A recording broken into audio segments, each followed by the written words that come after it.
Hello, and this is Spotlight, recorded live here, only on GRAPPL Patreon. I'm Benno. And I'm Matty. And it feels busy in the chat, Matty, as we were just saying off air. For some reason, people seem to be look forward to this show. Bit of a Royal Rumble chat to come. Going to clear up some of the news and stuff later as well. But I don't know, mate. I don't know why it's so busy. I don't know why everyone's so antsy for this episode coming on a Tuesday night here on the Patreon. I think me and you passed the trilogy of matches, Ben. I think we're on like our 10th match, aren't we? And never ended with like Kevin Owens and Sami Zayn. That's what we are at this point. Me and you are destined to do this forever. Is it one of those ones? Is that what it is?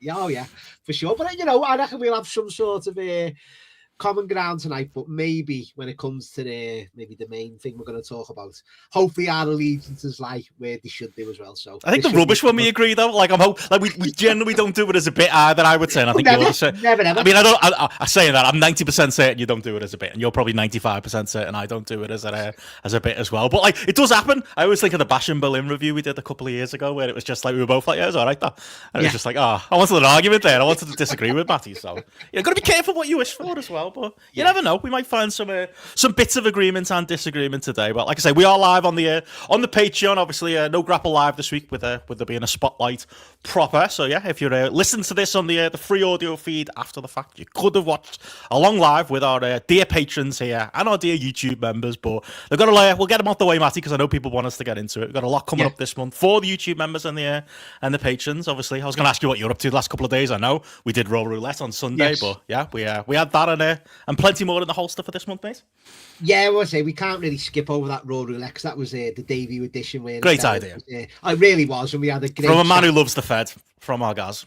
Exactly, Gareth's brainchild, not mine. I'll always say that it genuinely was his idea, and as you say, it's just, especially them early years, just at the sidebars, the characters, the conversation to be had all around it. It's just a great concept for the show. That, as you say, Ben, we'll go on for like 30 more episodes and like covering 30 years when it was always good, so that's all right, isn't it? I don't know about that. We might circle around, as we've said, once we get to like 2030, and let's just go back to 1993. December feels quite late in 1993. You just go back a little bit further and just keep going, like those lads who do the Fast and Furious podcast who just watch the 10 Fast and Furious films on an endless loop. Maybe you could just do that, but with only the 90s of Raw. But yeah, great little sidebars, stuff I'd forgotten, click angles and all kinds on there. It was a boss time.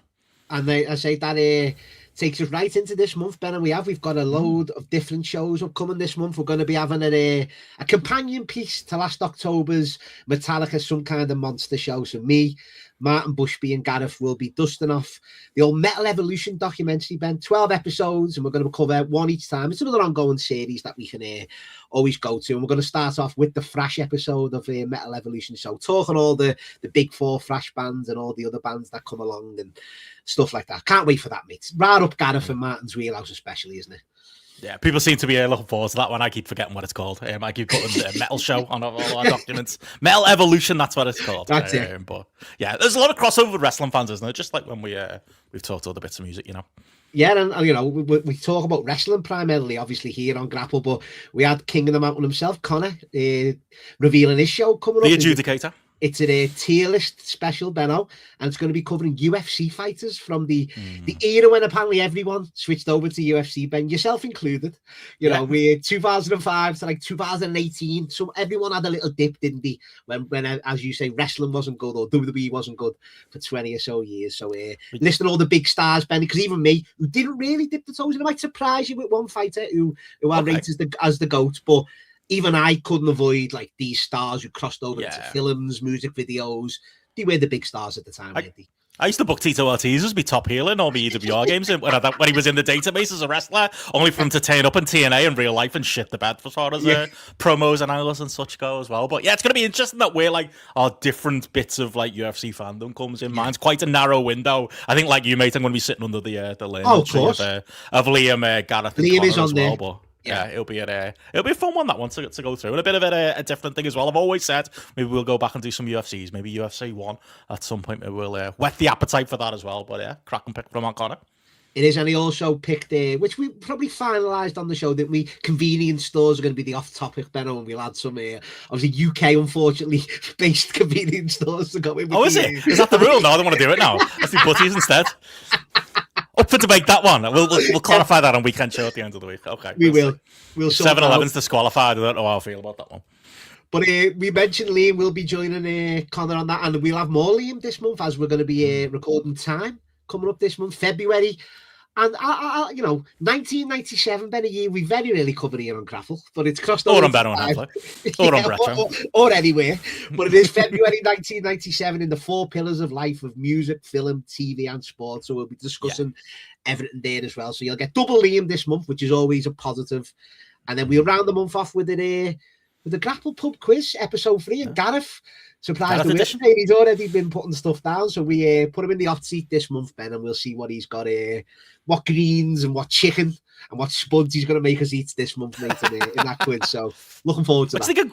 I was going to say, obviously, looking forward to time. I always enjoy filling in on those ones. I'll be on that show this month, but obviously it's 1987, so I'm going to be on, and we're going to be talking Nickelodeon, and we're going to be talking the American / influence on British telly. I think kids TV in the 90s as well. If like I say, I've had a little quick look at the document. Do want to watch some of the trailers for some of the films we're covering that month, because half of them I don't recognise. But like you, mate, pretty much 10 banger songs on the music list definitely. As well. We're gonna get into as well. But we'll jog some memories and go through some nostalgia on that. But yeah, the GRAPPL quiz, like, genuinely, I don't know what a pub quiz led by Gareth involves. Like you say, is it vegetarian related? I feel like he's going to quiz us on ourselves. I think he's going to make us do a test on our own homework, maybe. It'll be like GRAPPL knowledge from the past. What did we say on this episode of the weekend show 3 years ago? Saying that in fairness, you won't remember either, so we're all right, aren't we? We're safe from that one. I just don't know.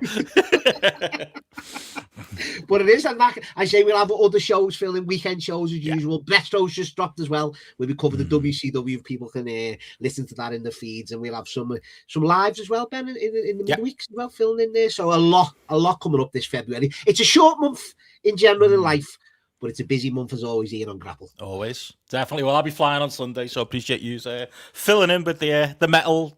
Damn it, what's it called? Metal Genesis show? Evolution. Just think of your favourite stable of all time. There you go. It's in there.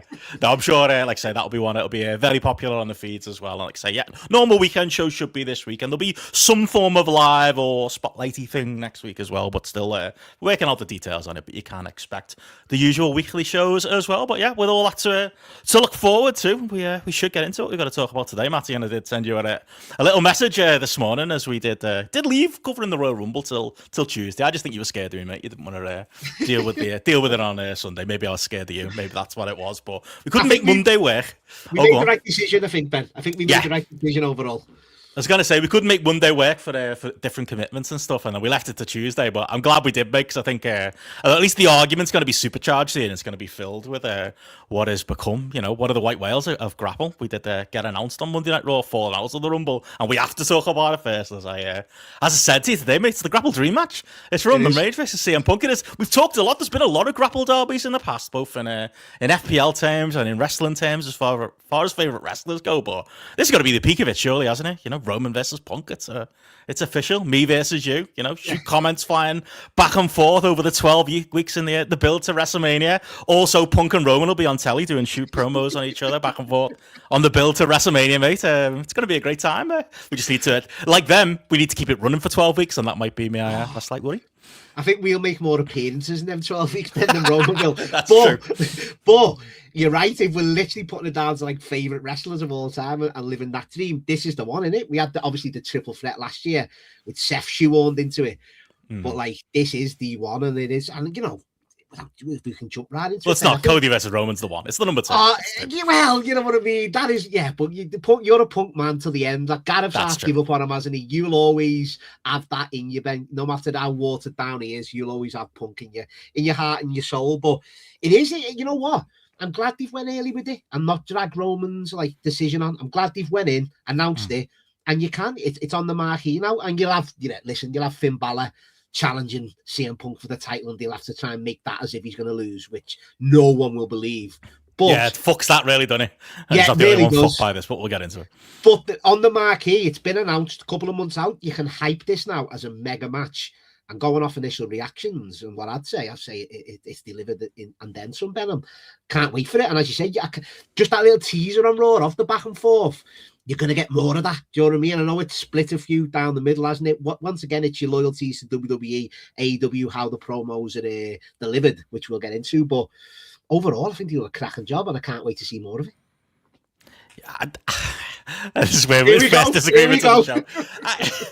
It's funny, I've saved me thoughts from the Discord today because there's been a lot of back and forth on it, as you kind of allude to. That they're on the Discord, like most of it actually, to be honest, around CM Punk and obviously the little shoot comments Roman threw in there about the Colt Cabana podcast and such like that. I did spoil my homework a little bit and did say I've got a little bit of a misgiving about what is this, the third feud Punk's had in a row in WWE, where basically the crux of the feud is I don't want you here. Stop me if you've heard that before, by the way. We've done it 7 times in AEW as well. It seems to be the only material worth mining. I was sat back, like, arms crossed, like, come on, lads, impress me. Like, last night with Raw, like, I wasn't going to watch Raw. I was up, and I was just kind of going, okay. They haven't even had what they advertised, like, 3 matches for it, and didn't even say till the last minute that Roman was even going to be on the show. And I threw it on for, like, 10 minutes at the start of the show, and was like, all right, okay, Roman's not on until the end there, I'll wait. And I flicked back and forth. I saw some of the highlights, caught up with some of the rest of it today, but I'm not sitting there for 2 hours waiting for it. But I did end up, watching it live in the moment, and I've got to say, I thought it was complete dog shit for the first 10 minutes of it. And then they did take it home really well. And by they, I pretty much mean Roman. I've got to give you like a little bit of a credit. And it's, stop me if I've heard this before, CM Punk is the worst part of a promo battle in WWE while we've had this CM Punk run. And it is, I think the material there isn't deep as far as like what Roman can do with Punk. Like, I do genuinely worry about the 12 weeks or so they've got to fill now. Because yes, a nice little shoot comment about Punk and appearing on Colt Cabana's podcast, which you could see behind his eyes he wasn't loving, really worked. And yes, the genuine hatred that clearly your boy, the other Samoan Joe, has for CM Punk, like, is there for all to see. And that was the good stuff there. It was like, I honestly thought he was floundering for the first 10 minutes of it. Like, I was going to open this podcast with a joke of, like, kind of came across fake, kind of came across a bit like he didn't mean what he said. And then you could probably say, is that Punk or is that Roman? And we'll get to Punk in a little while. But I do think Roman still struggles in these segments. I think it's been forgotten now. It's the Kurt Angle promo. It's the Kurt Angle batch of promos where, like, we forget the 10 minutes that came behind it because the finishing sequences got so good. But the finishing sequence and the driving home of, like, the personal issue, is what is so good. Because, like I say, Roman did feel a little bit like trying to, like, as a babyface tribal chief, I think he struggled this entire time to work out what lane he's supposed to be in, or what part of personality he's supposed to, show off. Is he supposed to do like a little heelish cackle? Is he supposed to smile? Is he supposed to be nice? He's supposed to be charismatic? Is he supposed to be standoffish? I found him really, broadly speaking, unlikable for the first 10 minutes of the promo, but once he did dial into those real feelings and did dial into that material that we have heard, a lot of times with Punk feuds, again, it will be a misgiving for me.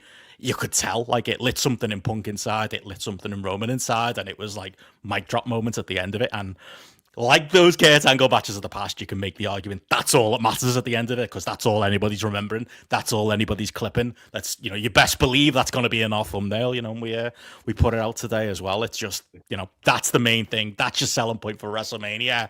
And they did get there in the end, but I really didn't think they were going to. And I really did think this was struggling for at least the first 10 minutes or so. Well, that's the thing, Ben, with the Roman character, as you're saying, the tribal chief. It was the first promo when he come back. Some things changed, but not me. So it's like he is kind of trying to be that heel still. And as you say, it's just that the fans react to him now, regardless, isn't it? He's still being that, like, arrogance, I'm better than everyone. He's had little cracks in there because that's what he's trying to do. But overall, he's that.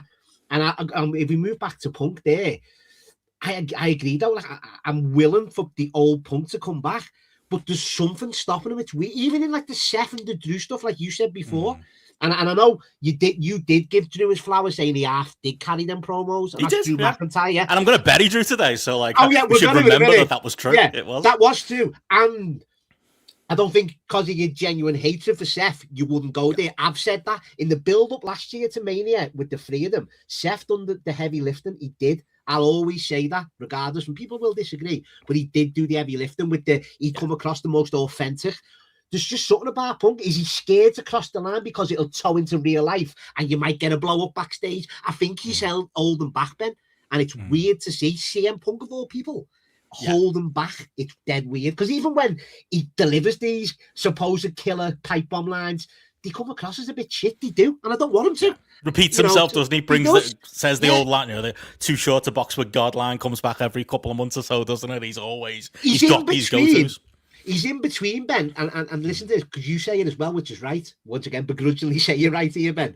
When he's playing pro wrestler, like as in pro wrestling storyline verbiage, he's brilliant. When he's shoot comment, he's brilliant. He's kind of in between, and it is a bit shit. So he needs to figure that out. And Roman, say about him or not, and you say the end of that, mate, was the old Roman for me, like stuff when he was doing with Lesnar. No, when he was doing it. There's a few Lesnar promos from 2022, Ben, where he nailed it. There's a few stuff with Jay that he was nailing. This was him coming out.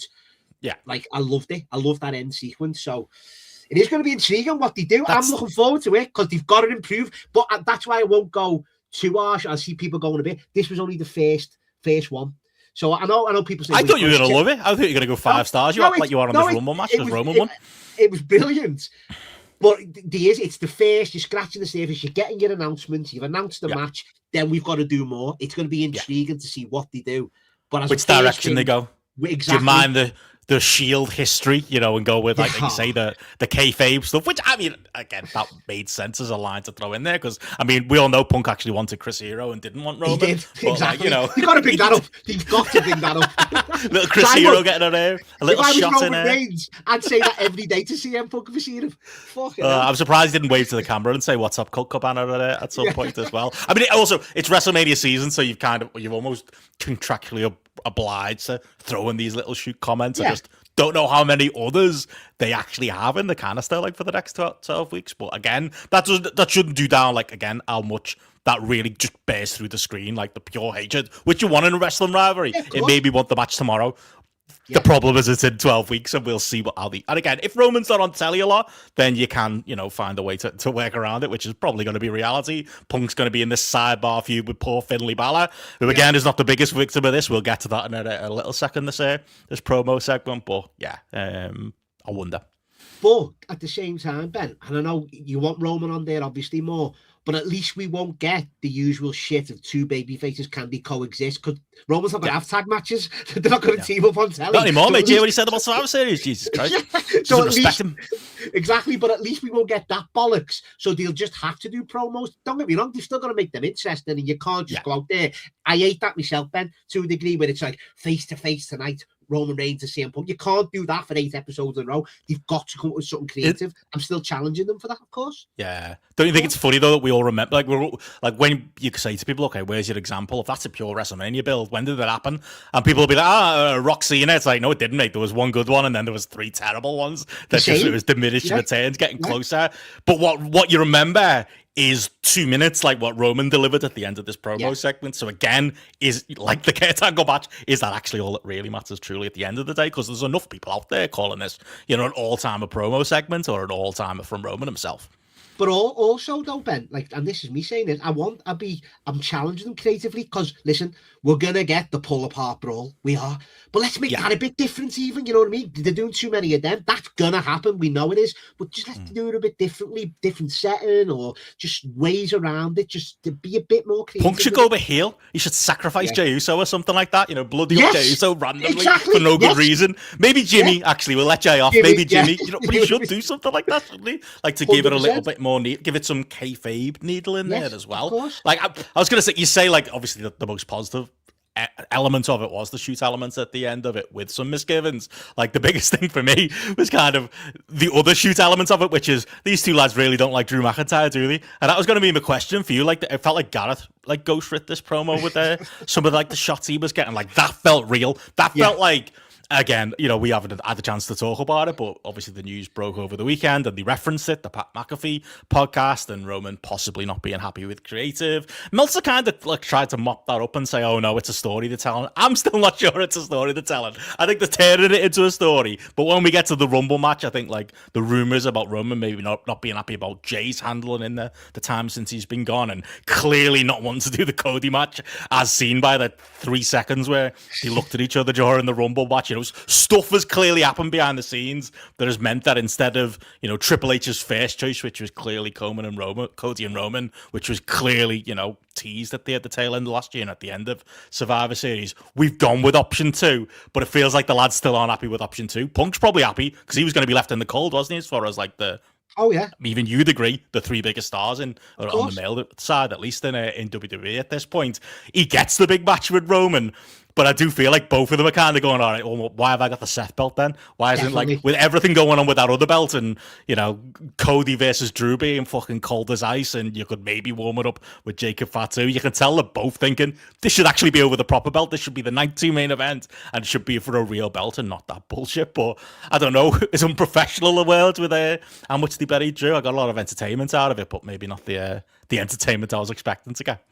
It was both, wasn't it? It was like Drew got it from both battles, from both people, obviously, but it was the fact of they were burying him, but just the idea of him as the WWE champion, wasn't it? Like, as you say, the big belt, like he got it from the belt makes the man. I made this belt. Punk's little line there. And Drew, to be fair to Drew, he won't take that line down. He'll retort. He'll be cracked though, won't it, when he comes back on SmackDown when none of them are there. Yeah, you'll get a line in. You'll get it. He'll definitely, even if he's focused on Cody and Fatu, he will definitely reference that because he won't be the type to let it go. But you're right, and I think that's the challenge, which I think they'll do it.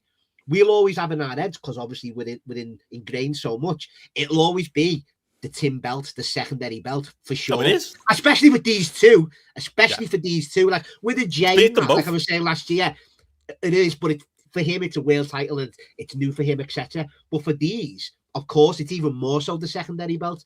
But these will make it their damnedest because of that, what you're saying. These will want to make this...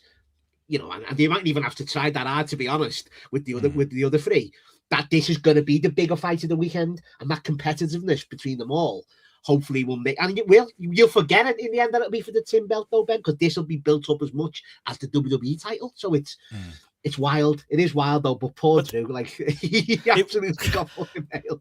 They were literally having a competition over who's beaten him the most times. So he's going to come out on SmackDown with a cage match printout and tell you like the house shows he maybe beat one of them on or something like that. It was embarrassing stuff for Drew. It really was. But well, Ben, sorry, what I need to say as well though, mate, like no one's multi-mans or multi-person matches, whatever you want to say, and to a degree last year at Mania, they probably did steal the show. Do you know what I mean? Overall, the 3 multi-person matches probably did. And no, it's ideal you want a singles match. We've got one here in Punk and... Careful with your phone, mate. We're getting a bit of a... Oh, sorry, mate. Sorry, let me turn that off while I'm doing that. Sorry. But it's we've got that with Punk and Roman. But I'm begging for the triple threat match, Ben, because we can't have Drew McIntyre and Cody Rhodes as a night 2 main event. We can't. It's got to be a 3-way. It has to be a 3-way. It's the reverse last year, isn't it? Where last year it was subtraction via addition. Yes, exactly. Like, because again, and that is a big negative when it comes to this Roman Punk match, that we got the 3-way last year. And it's like, I wish this was the first time they were touching properly in ring in a singles in God knows how many years. They're almost going to have to just Men in Black that out of everyone's brains and just pretend it didn't happen last year and just not make it part of the story. Because again, it undercuts things. It's such cowardly booking, isn't it, in hindsight, that they did that? Like, but it's weird, Ben, and this is where they have to. You're right, because whether people like him or not, like, keep saying about Seth Rollins, and I'll always say that before I mention him, but he has been pivotal in all these storylines, and they pivoted it so much, and this is where the Unreal shit comes in, which I haven't watched it yet, and people tell me to watch it, and I want to watch it. I've seen the first episode. It's weird, I can't, because Seth Rollins, you're right, that he was shoehorned into that 3-way, he become the focus out of it to get a bit of clamour with Heyman turning. But then when he got injured, they pivoted even more with this Bron Breakker. So they can't reference last year about, because they're saying, like, you took me wise, man. No, it was Seth who done it. Overall, it was Seth, but because he's going to be a face in the Bron Breakker feud, you can't mention him. So that's where the fuck creatively until he settled that because he likes to finish these. And the story you were always saying they were telling with Seth and Roman, like that should, why do people like it all that was built to this year's WrestleMania, and that would have made perfect sense. But they've got to shoehorn that again and pivot again. So it's a bit all over the place from that regard. I will say that, but hopefully they get there in the end. But we'll get what we get, won't we? You know. Yeah, like I say, this promo was missing a Seth Berry. You could have thrown that in as well. But like I say, the Drew stuff Roman threw in, didn't he? Like that was literally his line, you know. And even the belt's getting buried here. Like I'm not here for the belt. I'm here for the biggest star, which was great. Against another shot at Drew, and I'm here just because I fucking hate you. Basically, is what he says. Like they're making that above everything else. Like they even buried SmackDown, didn't they? It was like it's not even because you're on the best show. It's like, hang on, Roman, aren't you a SmackDown guy? Clearly not a fan of Road Dogg's booking, you know. He's just been burying people all week, hasn't he? Paul Levesque's booking all of it. Yeah, that was the one, because when I think you broke the news there, that you're in our group about Friday night on McAfee, and when I watched it, it was like so obviously, like, because obviously name dropped Nick Khan of how great he was, and then didn't mention Triple H by name, but just said, the creative's been a bit, and it was just like putting Triple H out to dry, really. He literally was. Unless that's I was gonna say they wouldn't do that if it was a storyline, but they actually would. Having seen WWE Unreal, they like making themselves look incompetent, so there's always a chance of that. But I believe it. I believe the story that, like, he, you know, rightly or wrongly, and I would say wrongly, because I actually, in a small bit of defense of like Triple H, and I think it comes across in maybe some of my issues with this promo and the program going forward, like it's borderline impossible to book Roman Reigns as a babyface, like, especially when he's barely there, as Punk alluded to, you know, in the promo with his 4 holidays a year or something like that. At least Roman had a bit of a comeback for that. But, like, I don't really know the alternative universe of how they could have presented Roman as a babyface these last couple of years. Like, I don't know if you've ever had any ideas of what they can really do other than what they've done. Maybe he's mad about Jay. Maybe he's mad when we get to the Rumble match in a minute that, you know, his interaction with Jay it doesn't feel as, you know, significant as last year's Rumble winner and someone who's a real contender for Roman. Instead, it's Roman Reigns and Jay who's back in the tag team. Maybe that's part of it. Maybe he wanted, you know, that storytelling differently. But I do believe he's shoot mad about something, even if they're probably going to turn it into an Unreal story. But that's the thing again. And listen, especially our listenership, nobody wanted to see a Jay Roman rematch, but the roles. Did you?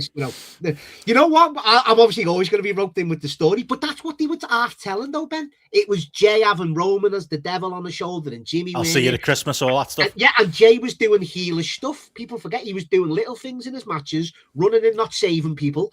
He was half turning, and which is crazy because he's one, as I always say, one of the most over wrestlers. But that's what the story they were telling in that, and maybe Roman's thought, well, you pivoted away from that.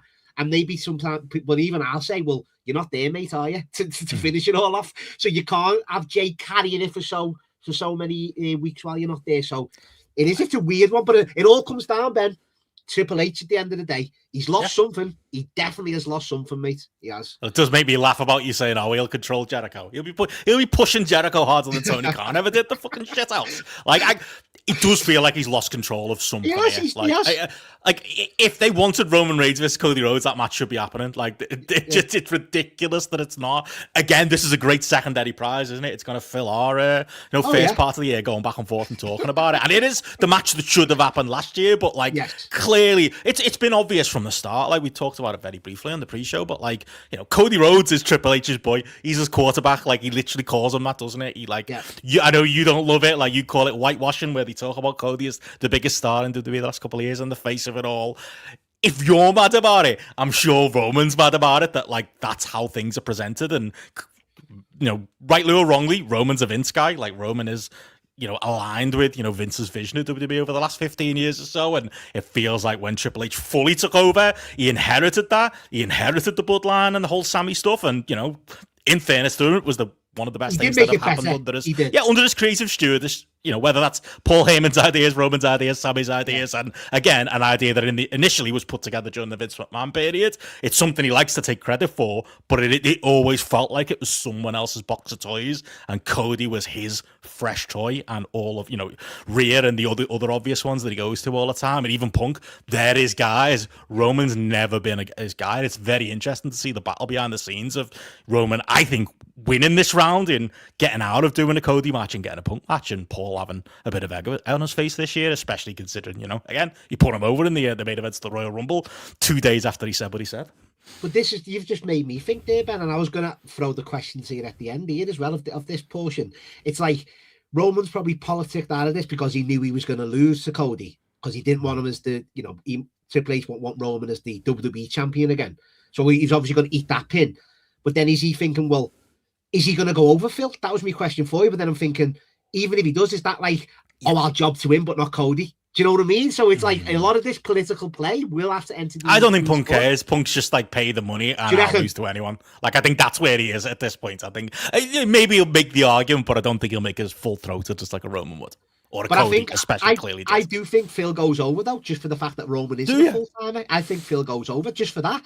You know what I mean? Because what's he going to do? Be champ, like you say? What's he going to do? Be a babyface champ that's not on telly? Doesn't work. Yeah. Unless he loses like the backlash after. But I think Phil goes over. It pains me to say that, because I'll be in. And there is some truth to it. Like the wrestlers who've got, it's not this.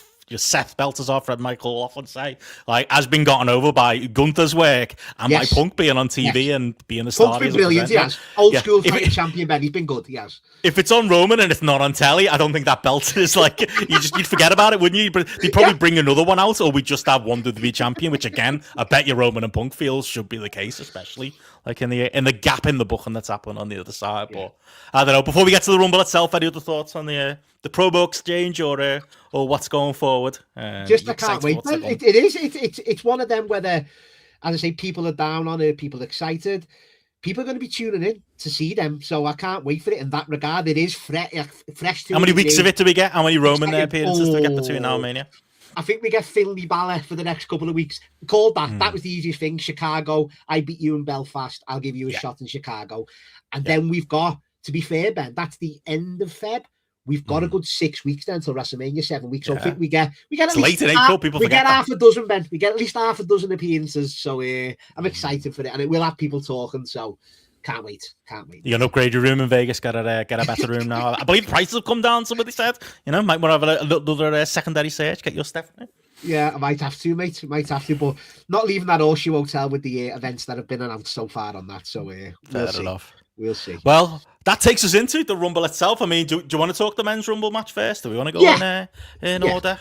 We'll do the men's Rumble match, as we kind of have talked about already, and then we'll go back to the top, like we often do with the AEW reviews. I mean, I was going to say, mate, we might as well start with the men's Rumble, because I think, like we've just talked about, Roman won, so, how can we possibly say anything else negative, mate? It was a perfect Royal Rumble, and there's no way to criticise it. Is that not a fair assessment of the state of play? I mean, he should win every year. Can't I've heard people say or see, like me mate even, Dave DeRave, Roman won another Rumble. Mate, it's his second one, and he hasn't won it in a decade. People just assume he'd won like 5 Rumbles. Why? Is it not bad that it feels like he did? No, is that not enough? I'll be honest. I saw somebody go, it's like people complaining about Steve Austin winning multiple Rumbles. I mean, hands up, I was one of those people. Like I was sick of Steve Austin. Tail end. We've done the rewatches. We've gone back to 2001 and 2002. Yeah, we feel a certain way about latter-day Steve Austin. I mean, there's got plenty to get into as far as the Rumble match goes itself, but like as far as that broad stroke goes, I'm all right with Roman winning it. Like I say, it sets up the most interesting match if Roman and Cody isn't on the table. I thought this was a bad pay-per-view with possibly the best match of the year on it. And I think I can reasonably say that when the pay-per-view is called the Royal Rumble, and the 2 Royal Rumble matches, to my mind, they weren't good, like, to put it plainly. They really weren't, and I don't think, to link it right into Roman winning there, I don't think there was enough strife there. I don't think... I mean, it was funny because I might have believed... I think if AJ and Gunther had gone another way, maybe I'd have believed a little bit more that Gunther was going to win there. I didn't really believe him as, like, somebody last in there with Roman. I certainly didn't believe Logan Paul or Randy Orton there at the end with him as well. But it was more than that for me. It was the way they, got to some of the, the standoffs that we got in this thing, and some of the anti-climaxes that were some of the eliminations during this thing. And for me, it's less that it's predictable, because, as Meltzer's been saying on Twitter the last couple of days, I think predictable is okay in WrestleMania season. You want to set up the biggest match, and the biggest match should be clear.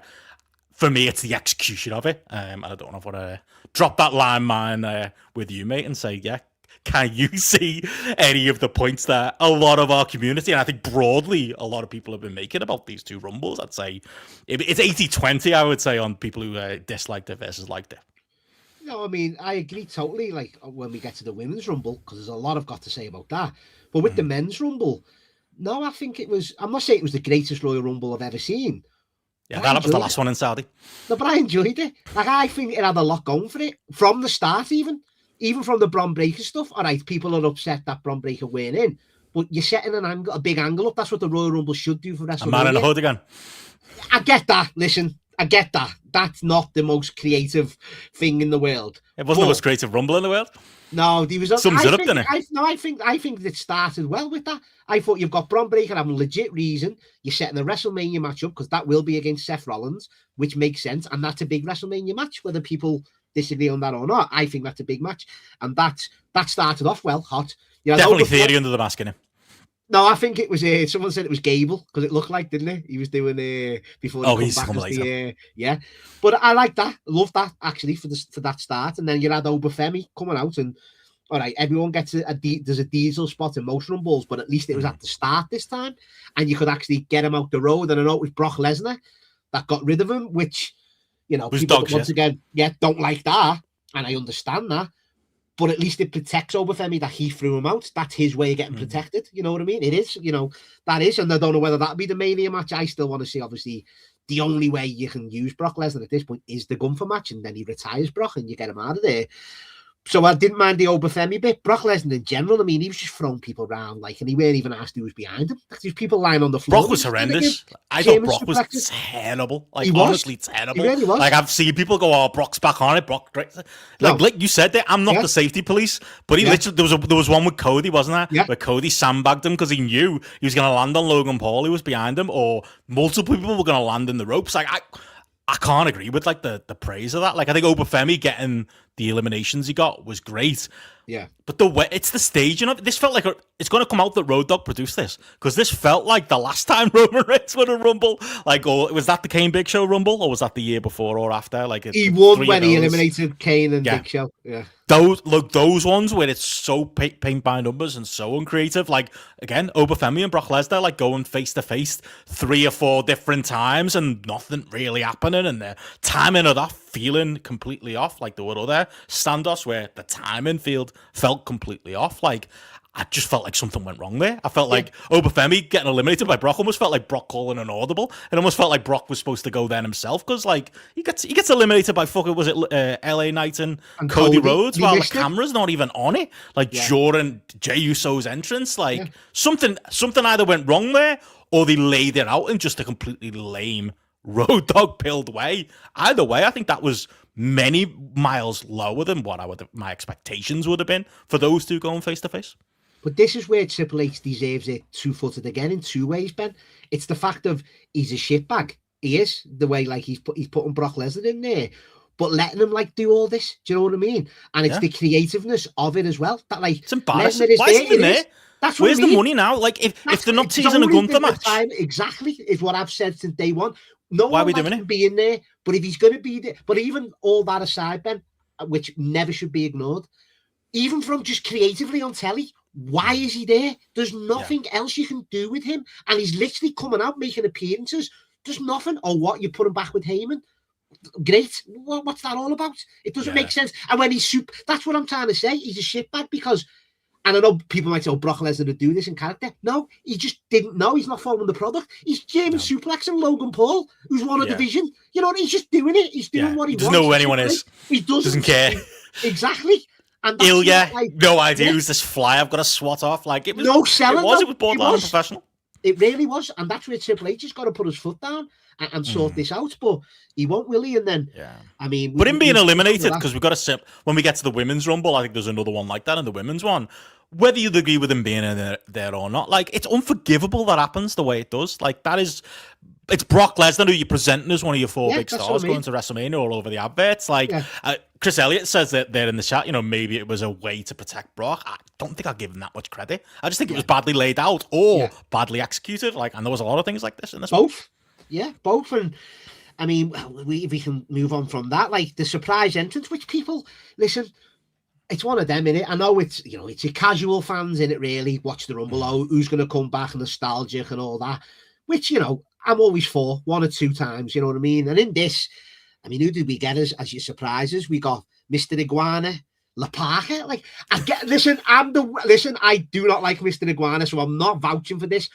But I can see why he's in this. At least I can. I can't. Even not in Saudi Arabia. No, I don't like him, Ben. I hate him. In fact, sorry, I hate using that word hate. Dislike him. I don't want to see him on my telly. But from their minds, I can see it for a comedy spot in a Rumble. La Parka, though, where's that come from? Literally, I was like, why? And you know what it feels like? It feels like, you know, there is almost like it's almost like Triple H has to get dragged kicking and screaming into doing these spots. And then it's just like, what can we do? I don't know. I mean, he wasn't here this time, but I don't know. Joe Hendry, that's a thing from 6 months ago. I remember. Okay, sounds. But I remember like 6 months ago, the lizard bloke getting over on AAA. Let's use him here. Like, it's so uninspired. It's so uncreative. Like, even, and again, it's the setting, because like it shouldn't get lost in the conversation. You know, this slave-built stadium that they put together in a month, and the empty seats that were in the stadium, and the weirdness of the crowd all night, who are more invested than you would expect in some of the stuff. And then there's other stuff where it's just like very clearly there's a huge gap in their knowledge. It's almost like they all got into wrestling in the last 3 years and got all their knowledge through Reddit, and have got like little bits of knowledge. And then there's things like this where they don't even think they knew who Mr. Iguana was. I don't think they knew who La Parka was. I don't think they had a fucking clue what was going on with the Americanos. I don't think they knew the difference between whether that was Pete Dunne, Tyler Bate, Chad Gable, Clark Gable, Gable Stevenson, or whoever. They didn't give any fucks. They were so uninvested in stuff that, again, terrible place to do these spots. Like, you've got to think these through. If you absolutely have to, and you fucking don't, run a Royal Rumble in Saudi Arabia. And to the Americanos thing there, Ben, I thought that was a good bit. That was a genuinely deserved better reaction. That's a good pro wrestling bit, that, for me. That, like, you can't do that in Saudi, though, can you? No, like, that's what I mean. That's what I'm saying. It deserved more from a crowd that would react. And it's dead on arrival. I think it was lesser than on Raw, you know, to get into what happened on Raw with that. Like, I just felt like I think we've moved on now. I don't think anyone really cares that it's Chad Gable under the hood. But that's got to be like, you know, you could have that on Mania, but that's probably a AAA. Like match v match or heavy, whatever you can do with that to sort that out. But it is, what about Powerhouse Hobbs? Like, I thought, you know, wasn't the underwhelming? Yeah, it was. You know, he got his debut as such, but once again, he didn't do much in there, did he? He got rid of Damian Priest, which once again is a scalp in WWE terms. He's positioned as a like upper mid carder, sometimes main eventer. So, but that's not inspiring for that to be the match if they go down that complete non-event. Yeah, again, like, you don't have to do it. Like, I get the temptation. It's 3 hours now, isn't it? Give a big debut in a hot, you know, on the road to WrestleMania in an arena when you've got 3 hours to fill. You could have him come out and get a bigger reaction than he did, for sure. Present it better, for sure. This is, again, where the thinking was all wrong. For those of us at home, like, I get it. Like, it's like, well, it's fucking Powerhouse Hobbs coming into WWE. Like, how cool is that he stepped off AEW TV into WWE TV? But you've also got to know your audience and what you're presenting there. And, like, I don't fully... Again, there were AEW chants, and there were people who knew what he was and, you know, responded when Powerhouse Hobbs went up on, like, the screen. But you would obviously have got a bigger response wherever Rumble was supposed to be, or anywhere in the continental USA, or on the Raw after Royal Rumble in America, you know, or, like you say, SmackDown doing something like that. Like, that was underwhelming, but also it felt, again, the idea is bad, but the execution was worse. Like... Tell me what he did in the Rumble. He did fuck all, really, didn't he? Like, nothing was laid out memorable for him. And also, again, from an execution point of view, and you can blame him if you like, I think he felt like, overall, by the situation, he felt like I don't think AEW is the championship, AEW is the Premier League, but, like, watching the YouTube video of him, you know, backstage and standing out in the arena and chatting to Cody, it was clear he felt like that. It's clear he saw it that way. And it came across in his performance. It came across like he was uncomfortable in his own skin. He looked like Tyler Diblin playing for Everton, who's scared to do anything because Moyes is going to shout at him from the touchline. Like, he wasn't the Powerhouse Hobbs we know from AEW. He was extremely uncomfortable out there, and it was so flat for me for something that, again, should be a bigger deal than it is. Once again, Ben, for someone who, like, obviously loves the Fed, I keep going back to Triple H, and he's lost that creativity thing. He's like stockpiling. Oh, I'll just sign Powerhouse Hobbs. Great, debut him at the Rumble. What next?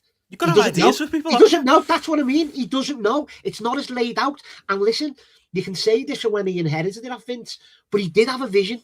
He did have it laid out. How many times have we said he's a slug booker? It takes him. I'm begging for them days again, Ben. I am begging for that slow slug booking in Triple H, because now he doesn't give anything less than 5 minutes. You know, there's certain things and there's certain characters and maybe the odd story here and there that, you know, you can get by because the characters are so good or so over to a degree, you know what I mean? But he, all across the board, he's not as creative. He's far from as creative as he was, and yeah, it's wild. It's wild with all them surprises, especially. Yeah, and it's true of, like, you know, the other AEW boys, isn't it? As Ramen says there in the chat, like, we've got to talk about Miro. We've got to talk about the fucking job that's been done on Phoenix and Penta. We can get into that as well. But like I'd laugh my head off at Miro Rusev coming out and being eliminated in 60 seconds. Like, Aleister Black should be glad he wasn't on this thing. Like, what was that? Like, if that was happening on AEW, you'd be fucking pissing yourself. Like, no, but you know what I love though, Ben? But I split it the other way. I always turn that of like, I respect it in a way, even though he's making a mockery of himself. Some people would think I love that, the fact of I won't jobs in any of you clowns, but I'll come back home and I'll do whatever you want and I'll make it good. He's clearly not happy. I love you can see it in his face. He's not Matt Cardona. Matt Cardona, who came out right after him, was fucking made up to get in and get thrown out the other side. Yeah. Like, he'll take that, won't he?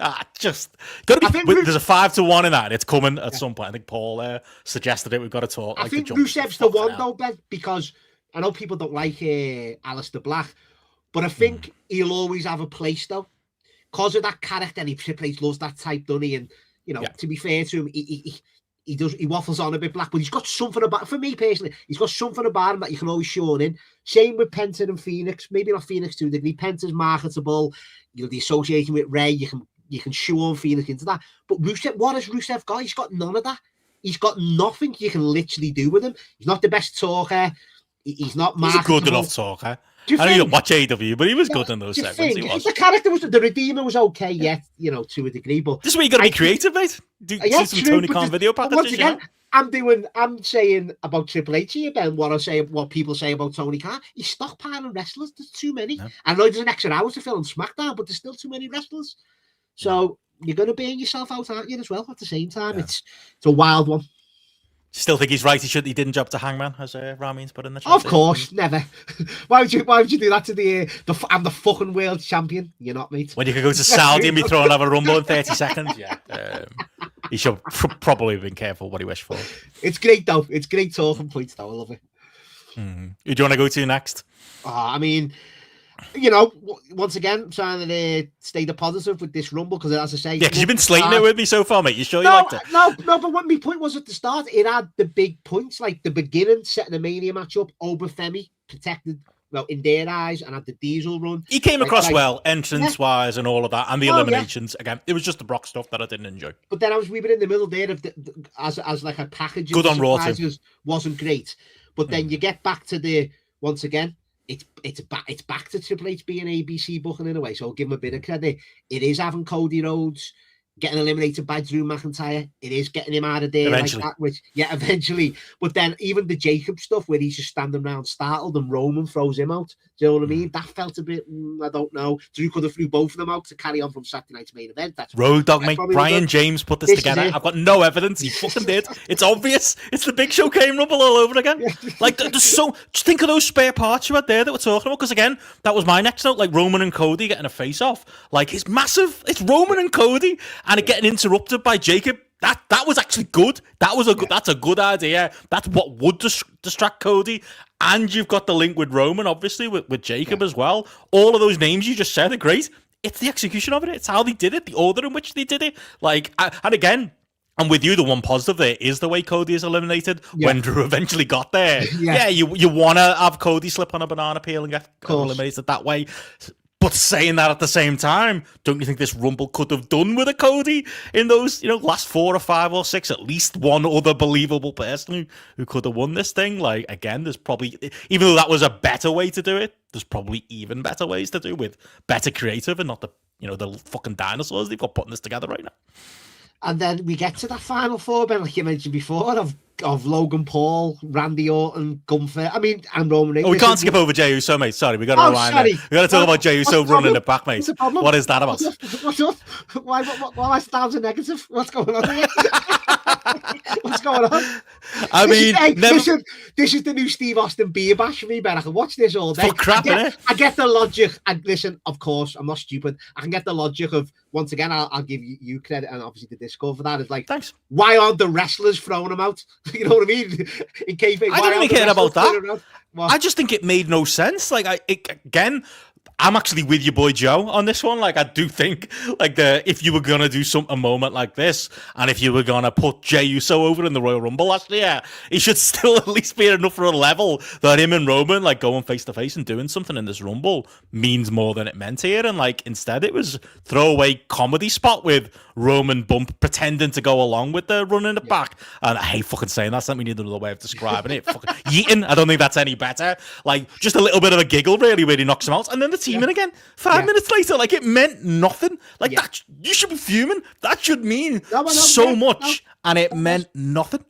Because I thought when he did spark him, I thought, oh, at least, but as you say, when he was doing it in the 1D a couple of minutes later, even my logic of, like, listen, the family, they can fall out. You can tell that story, together. But where is it on the screen? Not within 2 minutes. That's what I mean. Even I was a bit befuddled by that. It was like it was shoehorned in just for that bit of comedy. And I'm surprised Roman even went along with that, even to the point where didn't Jey try and throw Roman out as well later on? You know what I mean? So it was like, it was a bit... And by the way, it's creative stuff, but it's also Jey Uso's fault for being fucking shit and being a tag team wrestler all along and being back in a tag team. But I still feel like they could have, there was a bit of money. I'm the one saying it, bit of money left on the table there, but... And that's where it comes into what we said before about Roman might have them gripes about them changing Jey's arc and not wanting to go down that route. And I don't know. That was a bit odd. But listen, I want Jey to run it back all the time, and that's my new catchphrase now until we beat it into the ground. Run it back. That's what we need. But we'll get to that last four now, can we? And Logan Paul's in there, and Randy Orton's in there, and Gunfed along with Roman Reigns. What are you saying? That's the most. Is that not? And again, I apologise for coming across overly like, because I know there are people who love the Rumble, and hopefully Matty can be your avatar and give us some more. I haven't heard any positives from you, but you can tell us some in a minute if you like. Other than Roman won. What is Logan Paul doing in the Final Four? Like, that's the most Tony Khan pill thing I've ever seen. How often do we say it about Tony Khan when he just randomly remembers Orange Cassidy exists, or randomly remembers Chris Statlander exists and goes, all right, world title win? And it's like, hang on, you haven't booked it like that for the last 6 months. Logan Paul isn't booked to this level anymore. Has Triple H just not been watching the product? Like, he's the fourth guy in his fucking stable. He stands in the background in the matching leather jackets with fucking Austin Gobshite. Like, what are we doing? Like, and Randy, like, that is if I'd have gotten onto the betting site and I'd done some bets like I usually do Rumble years, it used to be you just look at it and go, okay, what would fucking insane senile Vince McMahon do? And I was the same for WrestleMania for years that none of us would predict, and there are good odds for because no one else thinks it's going to happen, but Vince is fucking insane enough to do it. Randy Orton in the Final Four of the Royal Rumble is one of those picks, especially when, again, there's no Cody there. If Cody was the fourth man and we were still telling whatever that story was and it was still there, even though I think Cody would probably be the heel now and not Randy, maybe there's something there. Like, there's no, like, legs in him being in the Final Four. But once again, I'll agree and disagree with you at the same time, Ben. I did like, there's a positive, I did like Cody hitting the Cody cutter on Orton. But once again, so it's kind of like, oh, we're still going there. And I'm trying to praise Triple H again for the slow slug booking. But they didn't follow it up, did they? It's been too long now. You can't do it now. Like, they didn't follow it up. Pieces have moved. Yeah, it's like us doing Likely Unlikely in February and us going, who's going to win the Royal Rumble, which pretty much is what we did on the pre-shows. Like, do what we say, not what we do. Like, it's too late now. Listen, this is, and listen, I give Hamlet plenty of credit. I'm going to give Sidge a bit of credit here, and usually he's the AEW. Sidge was incredible on their stuff this week. He nailed it. So, Sidge, if you're listening, or Hamlet, tell him that I agree with something finally, right, in the loveliest way possible. Triple H is a shitbag. I've said it there. He is. You've had that, listen, yeah, and he could always say, I've had this Cody and Randy, but it reminds me of a boxing match as well, where it's just like a Pacquiao and Mayweather. For me, that happened a year or two past when it should. Fury and Joshua has never happened yet.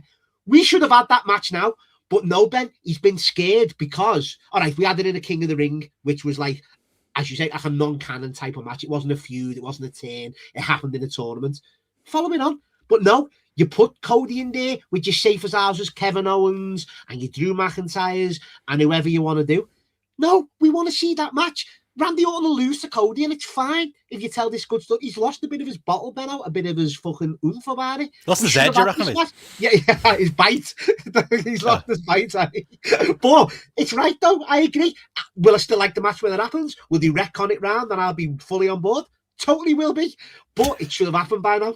It should have happened. Really should So, have. you know, and that's where Sidge is right. He's lost this creative spark. He's lost his, I'm the boss, you do this. He's been a bit too safe. Hence why the Roman and Cody stuff's probably gone off the table. Hence why Roman's, you know, having a bit of a outburst. Hence why Brock's doing what he wants. There's a lot of evidence on TV. A lot. Well, the highlights from the Rumble, mate. Come on, I'll give you 10 there. Well, give me anything else good that happened. All You know you what I told like me is as Roman well? won and it was good. Roman, I told you the start was brilliant with Seth and Braun. I'm happy with that. That'll give Braun this, you know, people say about Braun being the next guy, and he is, and he will be, but you've got to put him in these like WWE type storylines with authority and carrying it on and let him carry segments and get over on the mic. I'm all for that. Seth and Imi will be a big match. Obafemi will be protected. Obviously, Roman in there, like the Cody and Orton little thing that probably didn't get, like I say, followed up as much. Gunther, which we'll tie into in a bit, had a great night. All right, he was selling the leg. Gotta love that. I like that. But once again, he was positioned strong as the guy at the end where Roman had to throw out. So pretty uninspired. They wanted the back. He's and one of forth Triple H's guys, Ben. If anyone is, he's definitely one of them. Gunther, like, but sure. But I think he's such a Triple H guy that I think Triple H again thought there was more doubt there and more strife there because like that he could possibly throw Roman out. But I'm going to get to the AJ match in a minute. I actually don't understand that booking decision now. Like, I get it. I would have gotten it if AJ had won and we're living in a different universe, but we're not. Gunther was always going over. So why was he in the Rumble? Like, why we should all be remembering him killing AJ Styles. Why are we remembering him and being thrown over the top rope by Roman Reigns at the end of the Rumble? Like, again, and I'm not saying, you know, I'm not having me cake and eating it too. I understand you've got to sack it. Cody could have been in this spot. There could have been some other, you know, big time, you know, top level guy that we might complain about too, you know, going out to Roman here. But on the night they retired AJ Styles, like, strange decision. Like, was it just them recognizing they didn't have as many obvious winners as maybe we all thought going into this and trying to create that doubt even in his own mind? Well, listen, this is the thing though, Ben, and like, as I keep saying, we had the Seth and Braun, but the stuff we thought going in, like with Gunther, I thought Gunther was literally going to be in the Rumble. Thought they'd tell a different story. Regardless of it, was that like him and Brock was going to be set up and Brock would eliminate him and we'd get Dahi for WrestleMania. We didn't. Yeah, as you said, we just had them sacrificed at the end for Roman, which obviously keeps him strong, and he's got the excuse of a wrestled earlier on. You just can a cover strange it. time to do it. But that's what I mean. You can cover it, and that's where Triple H will say, well, listen, and present it like that. But you're right, the execution maybe wasn't as much as what is in the If we didn't there. do Gunther AJ, I don't think I'd complain about it. I think I'd be like, yeah, fair enough. Somebody strong's got to be in the last two with Roman. It's just this night. And again, I just thought it was really on the spot, like the aging of it. Just don't think it was interesting. Like that's got to be like as far as like final two in a Rumble, like. Yeah. It's usually more exciting than this. Am I not wrong? Pretty quick as well, weren't it? It was pretty pretty quick, and they obviously did try and get the sleeper stuff in to carry on from the story earlier on the night. But yeah, I agree. Overall, it wasn't the greatest most. It wasn't like Shawn Michaels and Undertaker having that fucking mini match, was it? In 2007, it was not like that. Fucking bit the bullet. That's what they showed. That Cody and Roman just do them here, and like whoever gets eliminated gets, you know, a win later. That like even if Drew cost them boss, like, yeah, even if Drew cost them at the end, which would give that more of like you cost me the Royal Rumble to get you, and Drew could say, well, I don't want to face you. I'll be a bit of a shitbag or something, or I cost you. You've got to go in the chamber now. That's even better, isn't it? Cost them at the still end. Got flaws, but it'd be better. Yeah, it is. You know what I mean? So, as I say, but I had a good time watching it. Maybe because it was after the women's, and maybe because the entrance as well felt. Solo Sikoa coming out third, mate. You were a bit. Oh, man, I thought he'd get along. I thought he'd be the Iron Man this year, the big fella. But pissed myself when he got thrown out a couple of minutes later. How long was he in? 3 minutes, it says here. 3 minutes, 51 seconds. Chucked them out. But I did like it being thick and fast, you know what I mean? Because, I mean, you know, we're going to save it for the women's because I've got a lot to say about that. And I don't know whether it's the ladies' fault or not. Once again, I mean, some of it they'll have to take the blame, but some of it, they don't have to take the blame, man. Yeah. Trying to think of any of the highlights, lowlights we've missed. Obviously, that we talked Solo. Rey Mysterio being in there was a surprise, obviously, him being injured. Didn't talk Javon Evans being in there. I think he had a decent little show. And Trick as well. That he was another. That was the weirdest thing about this crowd. There's just people and things they know and things they just clearly don't. They knew Trick and they were into that and they were into the chant. And it continues him, even with this crowd, feeling like a big time superstar. Oh, he has. He's been presented unbelievable. But I did like that, though, Ben, the standoff of Javon, Ober, and Trick in the ring, because that was the triple threat at last year's Stand and Deliver, which I was in attendance. Really underrated match. Like, it probably went under the radar that weekend, or that week. But good to see that little callback as well. So, and they're all obviously on the main roster now a year later, which is good to see, and hopefully they all keep thriving. Of course. Yeah, that's it. Other stuff in there. Bronson Reed being presented this again. He's just never take him going face to face with Powerhouse Hobbs, and then he goes face to face with Overfem. It's like, mate, you're 3 foot tall. Fuck off. It's never working for me. But once again, I can't nail Triple H for it because for this LA Knight coming back because he is carrying it on. They did put him out with that angle where he tsunami. Hey, LA Knight was begging over. Give him that. Yeah, LA Knight. Listen. That's one thing you can never lay at his feet, that he's not stayed over during all this bedlam. Whether you're seeing him like he stood out when everyone was over. And that's a Triple H guy, isn't it? Yeah, with all this chaos going on backstage, it's unreal shit, everything. He has stayed over. Whether you like him or not in ring, whether you think he deserves a spot, he does just on that for me because, and he's ticking that box of, I mean, are we going to drag that out to WrestleMania, Bronson Reed, LA Knight? I mean, that's not the greatest match in the world, but you know, it at least it makes sense. So, don't know, mate. Don't know at this point. That's it. What else we got? Oh, the Miz was also in the runway. You know the way Finn Balor, there wasn't enough numbers left in the tumbler, mate. They had to spare. I did laugh when he came out and he didn't want to get involved in Overfemi and Brock Lesnar. But I don't think we need it in 2026. No, me and Michael I've had comments and personal messages about the Miz, and you know, I don't mind me and Michael falling out over Stone Cold Steve Austin. Do you know what I mean? We're falling out over the Miz in 2026. Hang on, which side are you on? Do you think I want to see? Listen, I love Mike. I do.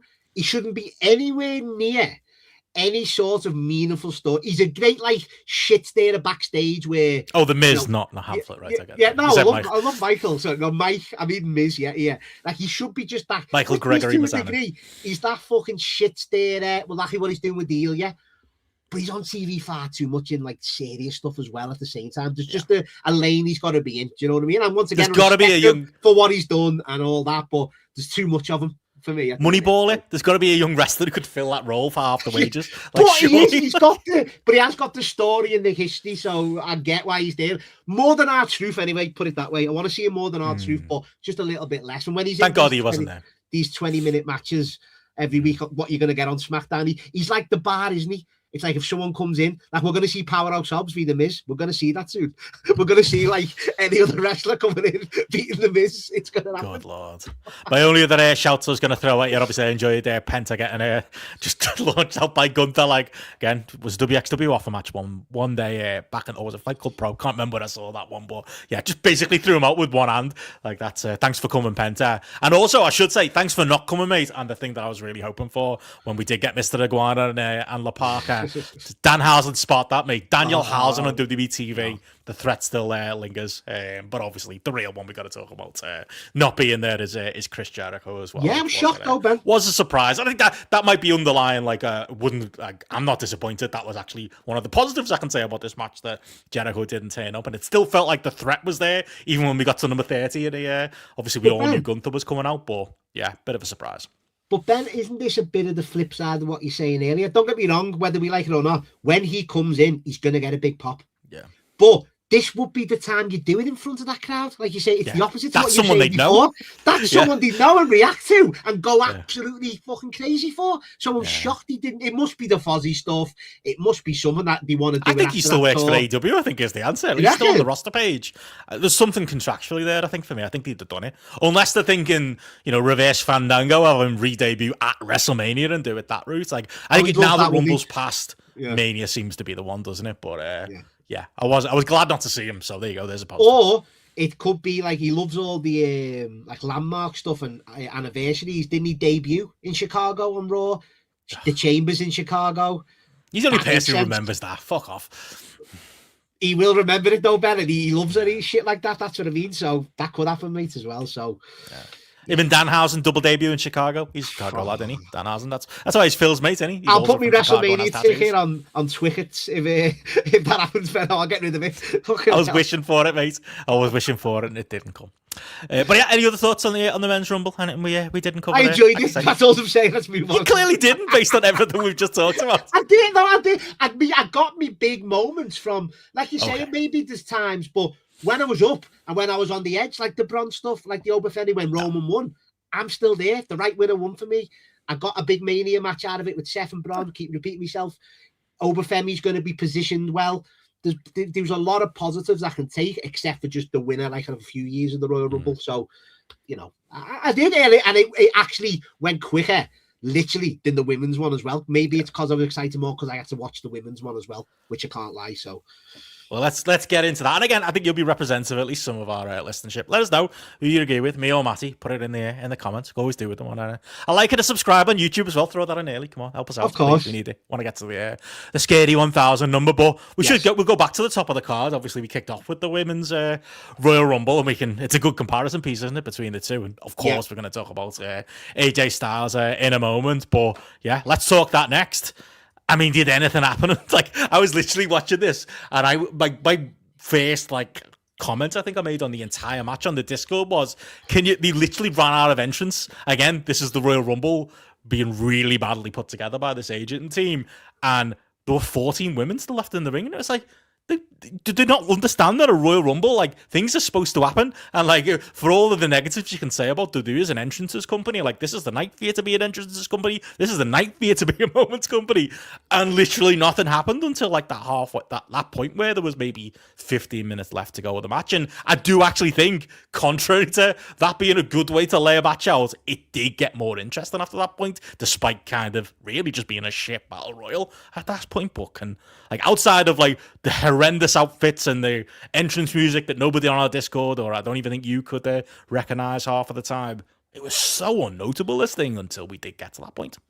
Yeah, until the last 5 minutes, this was shocking.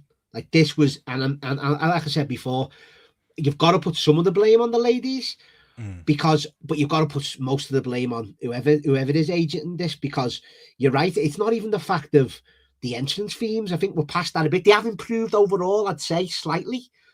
It was the fact that everyone's coming out, and the men didn't do this half as much. They're literally posing at the entranceway. You're literally doing your typical Raw entrance. You're in a Royal Rumble here, and this is not even a heel, taking the piss to get to the ring. I can understand that. This is just women wrestlers coming out and just doing what they're told to do, or what they're trained to do in the PC and stuff. That was the most noticeable thing for me. Even I was like, come on, girls, let's just get to the fucking ring. I don't want to see you pose. It was so noticeable. And yet that was the worst part of it. And even like you're saying there's 14 people at the end, and when we did whittle down to the final 3, I did think that was it looked half sloppy, but in a good chaotic way. You had them trying to get each other out, trying new moves and trying different spots that a Tiffy and a Soul Rooker especially would try out. So that last 3 was brilliant. I love that. I'd love to see that zany triple threat match just as a one-off, just to see how they can try and fucking almost even not kill themselves, but try stuff that would be a bit more balls to the wall to a degree. I love that aspect of it. It looked a bit dangerous. I like that. You know what I mean? Didn't look formulaic like most of the ladies did.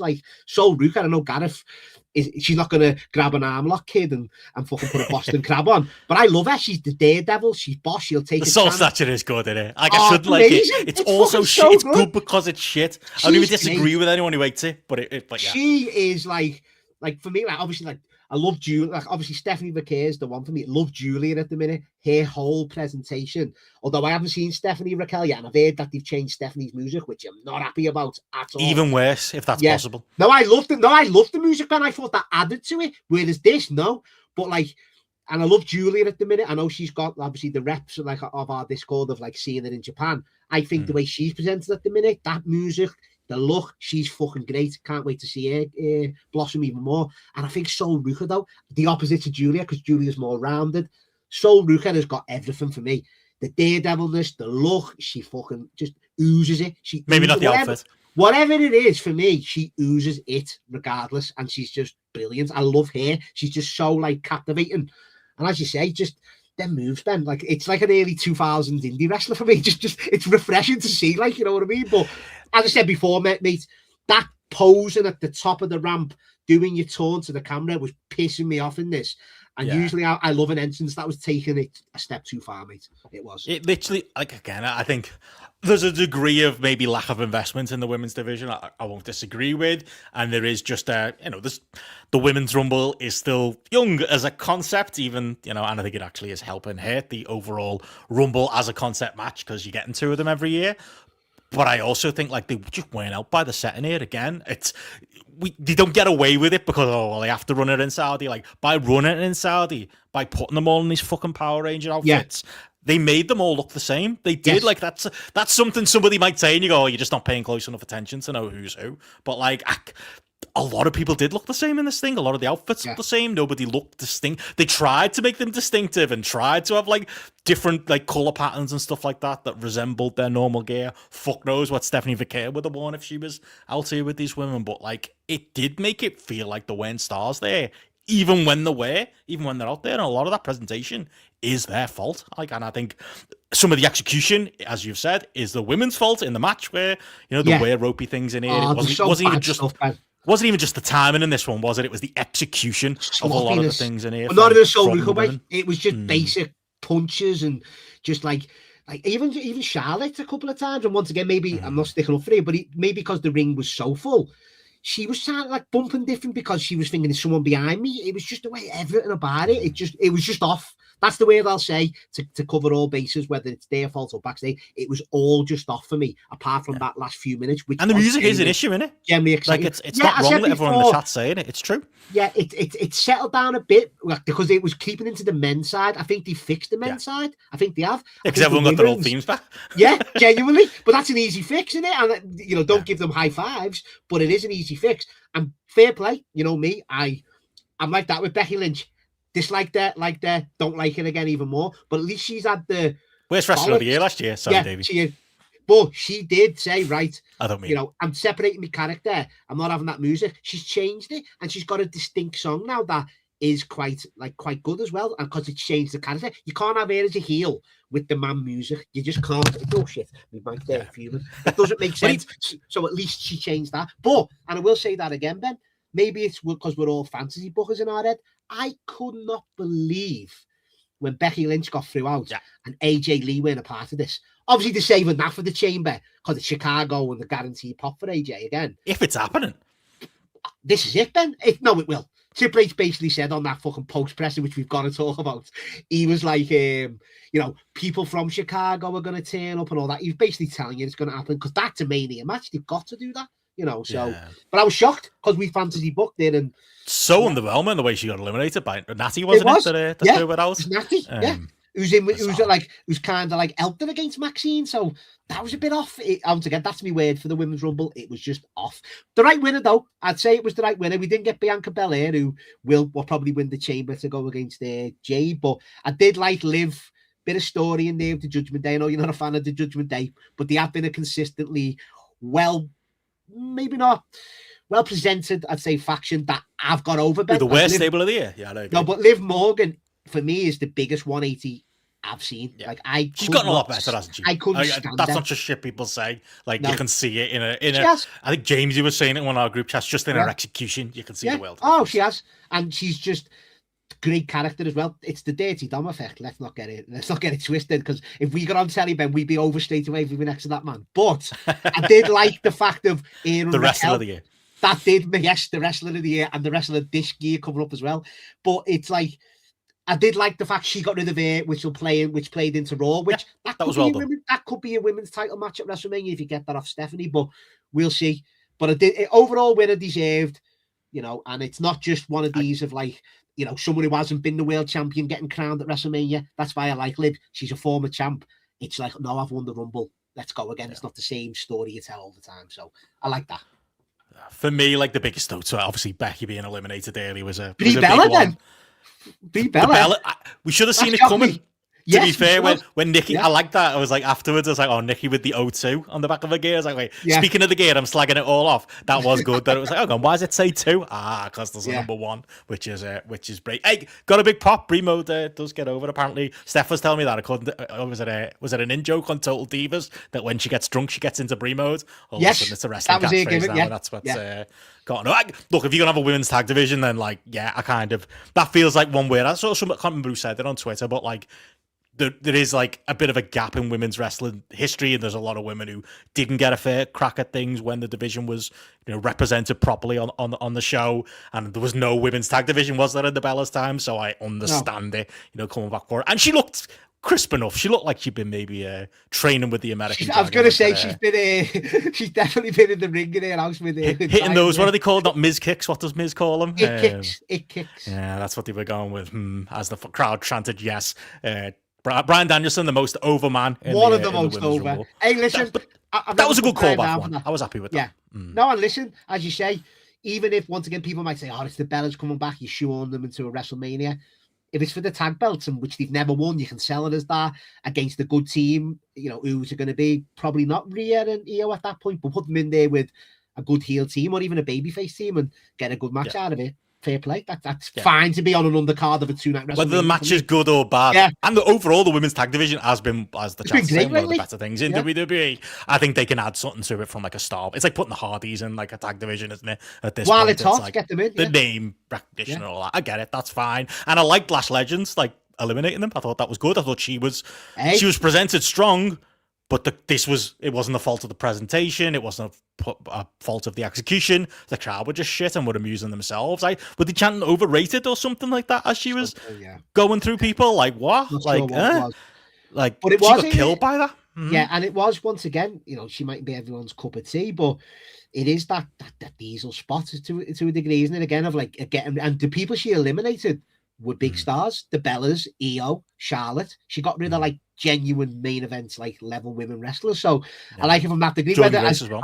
Jordan Grace is another one. I use your line here, whether the juice is worth the squeeze, Ben. with Lash Legends. That's what I say. Okay, fair enough. Many a times. I've got a list of what you say, mate, and I love it. But where'd you keep this list? I want to see it. Oh, on my phone. I will show you it at some point. But no, you know, whether and eventually, you go with this and Aaron and Nia and a tag, which they're a good fun heel tag team, that are always going to be over to that degree. Whether you have them turn each other or the Triple H trope, we shall see. But at least they tried something. They did with someone else, and they did like as well, which I think it's another undercard Mania match.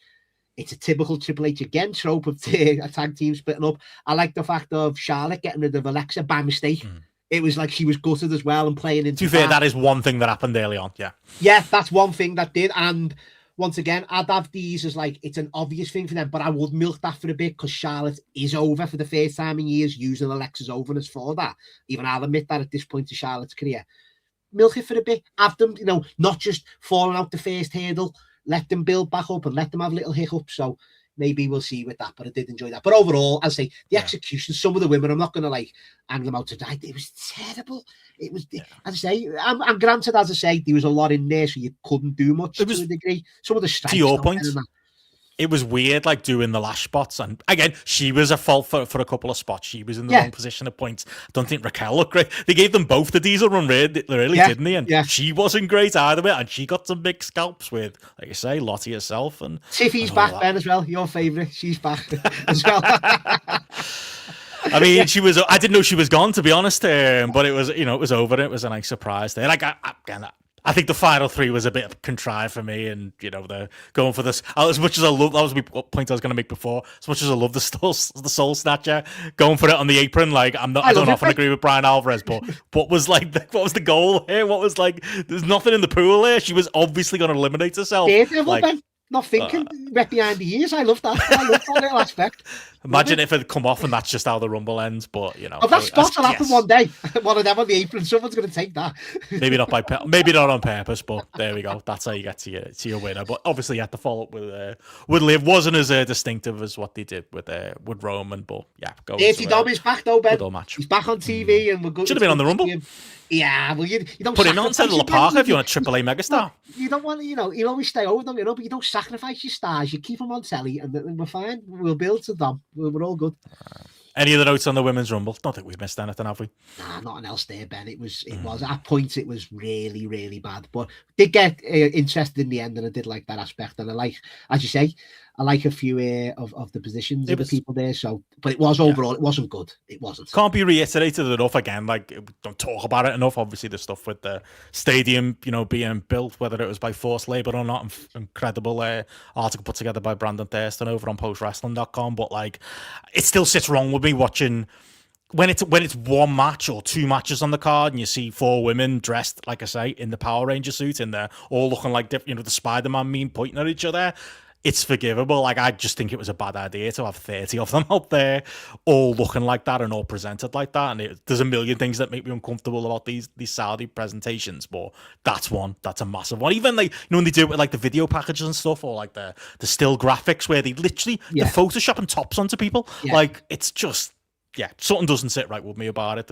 I guess there's a positive you can pretend is there, that the fact that they're even wrestling on the shows, aren't they lucky? But there's plenty of media out there to tell you about how women's rights have been going in Saudi Arabia, and WWE putting 30 women out there in full bodysuits doesn't change that one bit for me. And even that's obviously the most serious side, Ben. But even from like the creative side, which I'll always go back to, it's like, I keep saying it, if you're doing 2-night SummerSlams, if you're doing 2-night WrestleManias, just for the fact of, like I've heard, and Sidgwick, I'm kind of half, don't fully agree with him on this point that he made, but like 2 Rumbles in a night, if any event is begging to be 2 nights, to separate, even then, because we live in this fast-paced world of content, don't we, and etc., you forget everything, like, that's too close together, Ben, within 2 hours, having 2 Royal Rumbles. They can't be distinct. They can't separate. What can you do creatively? It's hard enough doing one at this point because you've seen it for 40 years. So doing 2 in one night, borderline impossible. Split it up into 2 nights and let them stand out. Have a bit could more. Could in America, couldn't they? Yeah, guess have the a money's bit not more. There, you know? Do this for next year. Have a bit more, even if it's a day. It's more breathing space in this modern world than you'll think. So that's my thing of get that 2 nights if you're going to do them all 2 nights. You know what I mean? So I'll bang that drum until it happens.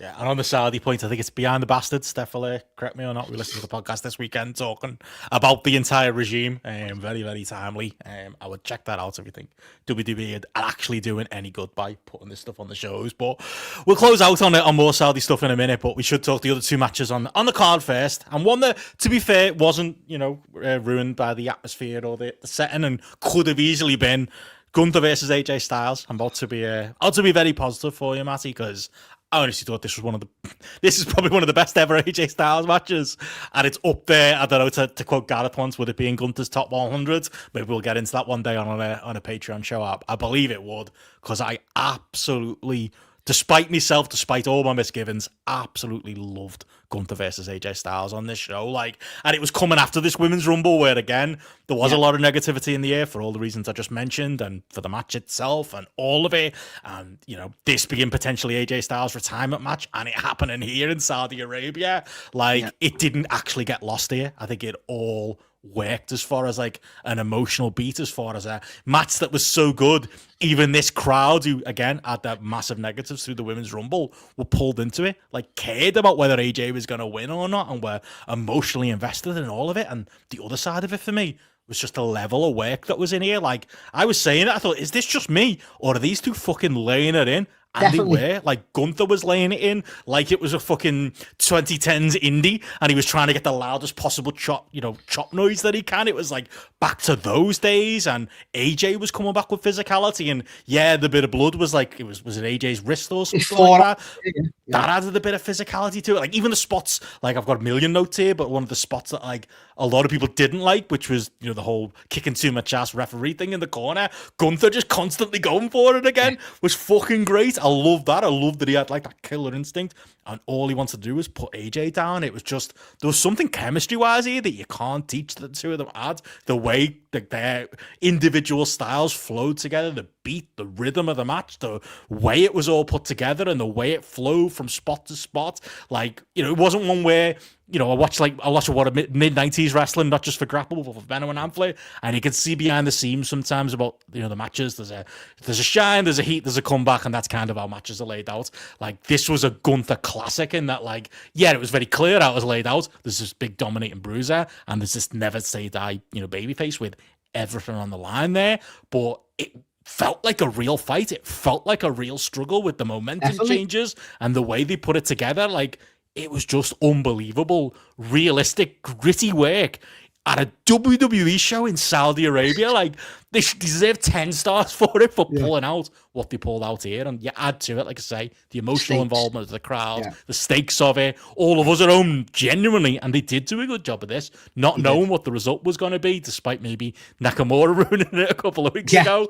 All of that added in. I thought this was, for a show that I really didn't enjoy overall, it's funny to say this was absolutely brilliant, and I can't see it not being my WWE match of the year. It was incredible. Yeah, no, it was. I mean, you don't, Ben, honestly, you've given me goosebumps for the first time there, Ben. I'll give you credit. You describing that and loving that is everything I felt watching it, and it was. And listen, AJ done this against Nakamura. We should, because I was still doubting that he was going to retire. And then after hearing you and Martin talk, and then a bit more rumours thinking, well, okay, he's left WWE. We were first on that one. Yeah, he was, to be fair. But he brought that physicality against Nakamura. That's why that match stood out, Benno. He was laying in, and he must have thought, listen, this is my last 3 matches in a week. Even Punk, to a degree, they had probably the lesser match of the 3, the Punk one, but it was still good. And then this, mate, because, as you say, with Gunther in there, you're going to get that physicality. But he brought it, and I love that bit in the corner, Ben. I know, people, as you say, people said he went onto the well on that. But every time he went over, he was laying in even more so. And I love the fact Rudy Charles was the ref as well. I love that little bit of story in there as well. So we had that connection with AJ that he'd let it go a bit too much, and he'd let him stay in there, until he actually, couldn't answer the arm raising and stuff. So, but even going back to the sleeper stuff, like you say, like I haven't been a fan of like Gunther being choked out by mid-carders. It has unfortunately happened in WWE. I know you're a bigger fan of that. And to be fair, people pulled me up on it. Gunther's also a fan of that because he did it in his indie days as well. Yeah. But the drama of that, the drama of AJ the drama of AJ trying to go for power bombs, all of it, AJ pulling out. He hit it. I love that. He hasn't done in years, all of it.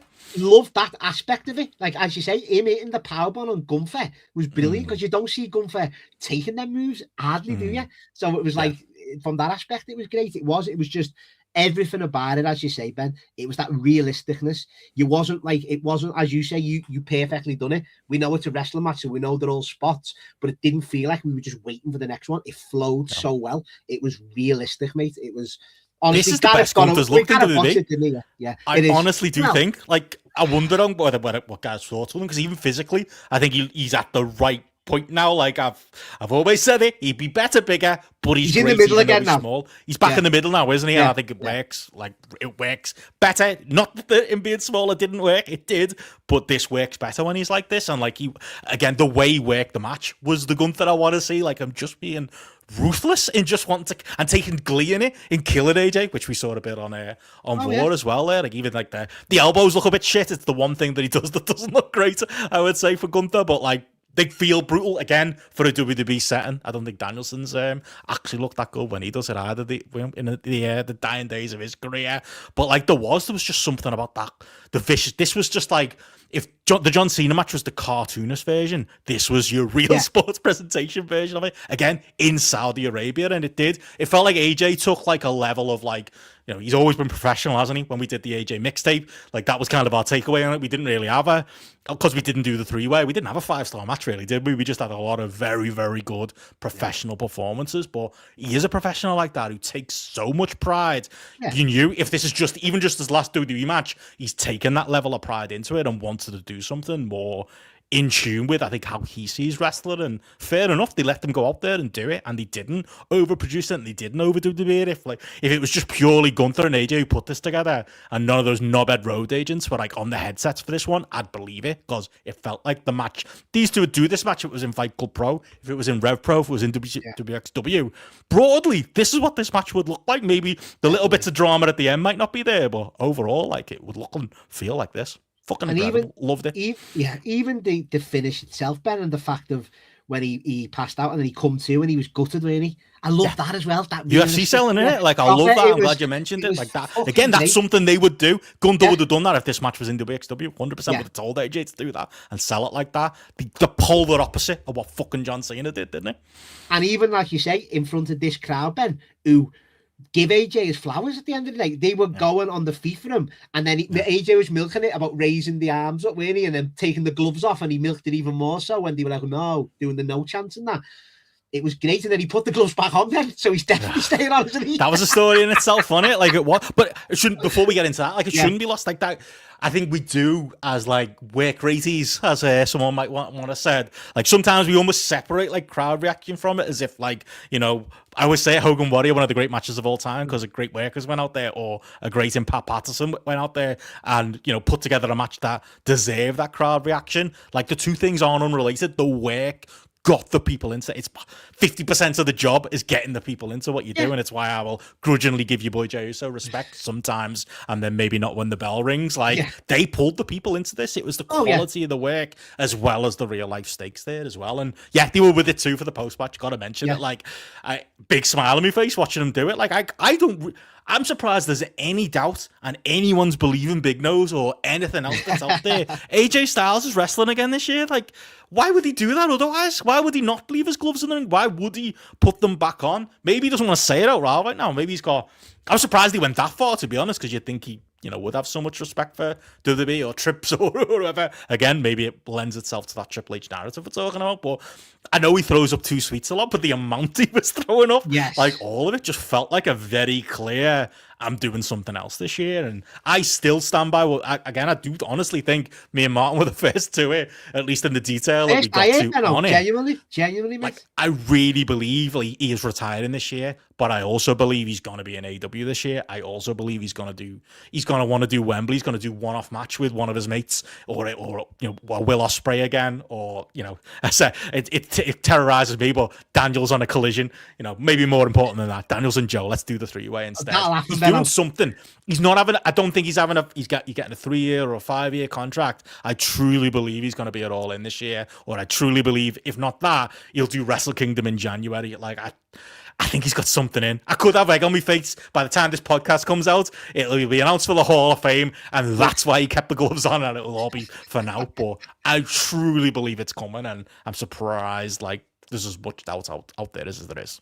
And as you say, Triple H basically got asked, is he going to be a backstage producer? And there's always a job for life and all that. You hear them saying and all that. So he wants him to stay around in that capacity. But you're right.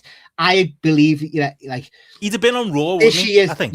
Yeah, this year, like he said, he's going to retire, but the contract was up February, so it's get that out the way, and then, as you say, just one-off Benno. He doesn't have to sign nothing with no one, just come in. Yeah. Honestly, I didn't even put it together. I just assumed... You might think Tony Khan's a dickhead. It might not be AEW, but it'll be something. But I thought AJ would win, Ben, because I thought he can't leave. I still thought AJ would be comfort, but then, so... But I didn't have that aspect thinking it. But when you said it, I was like, you know what? If he does lose, that could happen. As you say, he's ticked the boxes. He might come over here for a match for a company. He'll definitely do New Japan. He'll do the AEW stint, even if it's Wembley. Of course, he'll TNA. do the triple threat with Joe. Too close to home. Maybe that is too close to home, but there's other people out there that he said throughout his career that he wants to wrestle before he retires. And in WWE canon, he's done that with he had the match with Punk, but he's done Gunther as well. He's done Nakamura again. So he did a tweet about 3 weeks ago that people didn't pick up on. Somebody said something typical. He said something about it was he took the WWE money rather than retiring with pride in AEW or something like that. And he quoted the tweet and said, "This is the most ridiculous tweet I've ever seen." And people read that as, he doesn't want to go to AEW, of course. He's a WWE lifer. I read that the other way. I think he's saying it's ridiculous because it's going to turn out that he is going to be in AEW. But again, I've said too much now, mate. I'll delete this out the podcast if I turn out to be a gigantic mark who's wishing for something that's never going to happen. But I don't know. I think we're going to be right. Me and Martin, we're going to do it. We'll ride this theory. Either way, interesting to see what he does next regardless, isn't it? So we look forward to that. And I enjoyed I've got to say, just to note it, I enjoyed the angle on Raw. I think it was obviously, as many people have pointed out, borrowing a spot from Brody Lee and Darby Allin, but Gunther choking out Dragon Lee, who was all sad about his mate, was really, the visual of it, you don't expect, again, this match, you don't expect to see it on WWE TV, a man being held in a choke over the ropes. Really effective, really well done. And listen, it'll be a decent little follow-up match when they do it. Mate, as you know, Benno, Gunther was my 2024 Wrestler of the Year. If he wouldn't have had that stint out, he would have been 2025, and he might be 2026. He is. He's been. People say about LA Knight because all these baby faces. Gunther is the one that's protected, mate. Whether people say, the Jey Uso stuff, as I say, people might you're heating him backstage with the McAfee stuff. He stays over. He's effective. He's featured all the time. And we said it, you've said it, me more than anyone. Can you believe he's one of the most best all-rounders on WWE TV? He's fitted in hand in a glove. I never could believe, promo-wise, the heat. No, you're right. The acting in the segments, he's got his role now as well. And this won't be a thing that he's tagged with career killer. You can always go back to it. It's a good thing to have. It's got heat.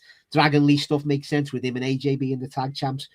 he's perfect at the minute, Gunther, and roll on to WrestleMania with him, mate. Can't wait. There we are. So that's that one. Love that one too. And there's only one other match to talk about on this. You know what? On this Come show. You know what?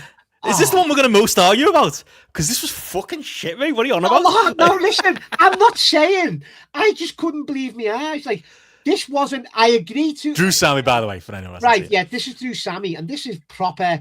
I couldn't believe it. Like, people were so down on it. Rubbish, that's why. No, as I said, there was nothing wrong with it, and Gareth said there's nothing right with it. But it's like, I was so shocked that people were so down on it. Honestly, like, it wasn't shit. You can say it was over too quick. It was one-sided. It was. You can even say a bit. I don't know. Boring's probably worse than shit, though, in a way, innit? But I didn't. Like, I thought the work was all right. The back work and it made sense. It was a definitive win for Drew. What you're heating up. Maybe it's the person involved, which I can get because it's all about investment. But honestly, I was baffled about how down people were on this. Like, I'm not saying it was a barn burner by any means, but I thought it done its job well. And the only thing I'll say is you beat Sammy again too much into the ground, which I was worried about going in. But I was a bit shocked of how much it's been. Like people think it's like a one-star match. Like, no, come on. I wouldn't go that far, but like to throw in like what we said about Gunther there, it was great they kept him strong so that Roman Reigns could eliminate him at the end of the night. It's great they kept Drew strong here and have him smashed through one of those beloved baby faces the last 10 years. To have him buried on Raw by Roman and it's all the things you said in the first half. I'm not going to say anything you didn't just say. It's all of that. It's Drew getting this in the first place, and it felt desperate. It felt you could see it in Sammy's face, to be honest, when he came out. I wasn't the only one to notice it, that I got boo-boo face. Like, Sami Zayn, who's got this big connection, whatever you think, to Saudi Arabia, or at least to the people of Saudi Arabia, I think, to be charitable to Sami. Like, it's not a hometown crowd, but it's the closest thing you can get to it with the way Sami is presented and the connection he's clearly got to the people. He clearly wanted more out of this. Like, it was the fact that it was so one-sided. It was the fact, and it wasn't. Again, maybe this is why you liked it. I always say it, you know, when you get those like WWE like gimmick matches that like you could replicate in the games, it was one of them. That's probably why you loved it. It was a tall man doing moves through a table with a belt involved, and yes, Sami Zayn, the indie man, getting no offense in. Like, it's pure distilled WWE in the 2010s. Like, it was just the biggest. I'd have just put Sammy over, to be honest, and got rid of this Drew experiment, and you could have Sammy losing in the chamber or something like that and doing something more interesting. It was just so underwhelming, but that's Drew McIntyre as a singles main event act, unfortunately. And I say that with no joy, because you know how much I love the Punk feud and how much he surprised me with how good I think his promo work was in there. His matches, depending on which of the matches we're talking about with Punk, was at least a level up on what I expect from Drew. And then it's been back to what I expect from Drew. Like, he got there. I still can't believe you and Hamflet were celebrating him winning the belt, because it just felt so many months late for him as a character and as a person, as a wrestler. And he's so damaged goods now that, like, I can't invest. So that is a part of it too. But yeah, even taking all that aside, like, I think Sammy deserved better than this. It was uncreative 2010s WWE garbage, and yeah, there's a stairs match coming at Elimination Chamber, I imagine, mate, that you'll be banging into. Now, me and Hamflet with a few like 7% beers deep, but I think we were celebrating more that it was just a bit of something happened. Yeah, that like Cody, because we were like, whether you don't want to hear this, was like not floundering, but it was just getting too stale. It was just getting too stale. We needed something to happen. Yeah, it's still stale. The booking's bad. The booking deserves some blame. But I did like it from that aspect. And listen, I've turned around on Sami Zayn over the years, and as I was saying on the previews last week, you are beating him into the ground one too many times, where people will go, this lose it again next time. You've done it with Roman in Montreal. You've done it here again. When he got the hope spot, when he was, sorry to cut him, when he was getting he was going for the Hoover kick, and Drew just countered it. It was just like, oh, well, there we go. That was it. That was his only, like, I was expecting the match to switch at that point. If you can put your allegiances, what you've said as a negative, I say as a positive. If you're going to reheat Drew, if you're going to take him serious or present him as this champ, you needed a match like this. Once again, like, powerbomb through the table. You protected Sammy to a degree. It took 2 Claymores to beat him with the final kill shot and that bit of drama. I thought it was effective in that. Think that if we're doing this with Drew McIntyre, then it was, I'll say, no perfect for how you present a heel killer champion. But once again, it's the people involved, the investment. It's still Drew McIntyre, that's the thing, isn't it? Like, but this is it. It's all for naught, isn't it? Really? You're saying before, the execution, like you're saying before of the other things, the execution of this was perfect. It was, if you're doing what they want to do, but it's the people, like you're saying, involved, the investment. So it's where you land on it, really. So that's why I was a bit more. It's such a shame. Well, like, you know, Sami Zayn obviously deserves 99% of the credit for getting Roman Reigns over and the whole bloodline story, and here he is now in 2026, and we're doing this with him. Like, you know, I don't agree with that. You know, I don't.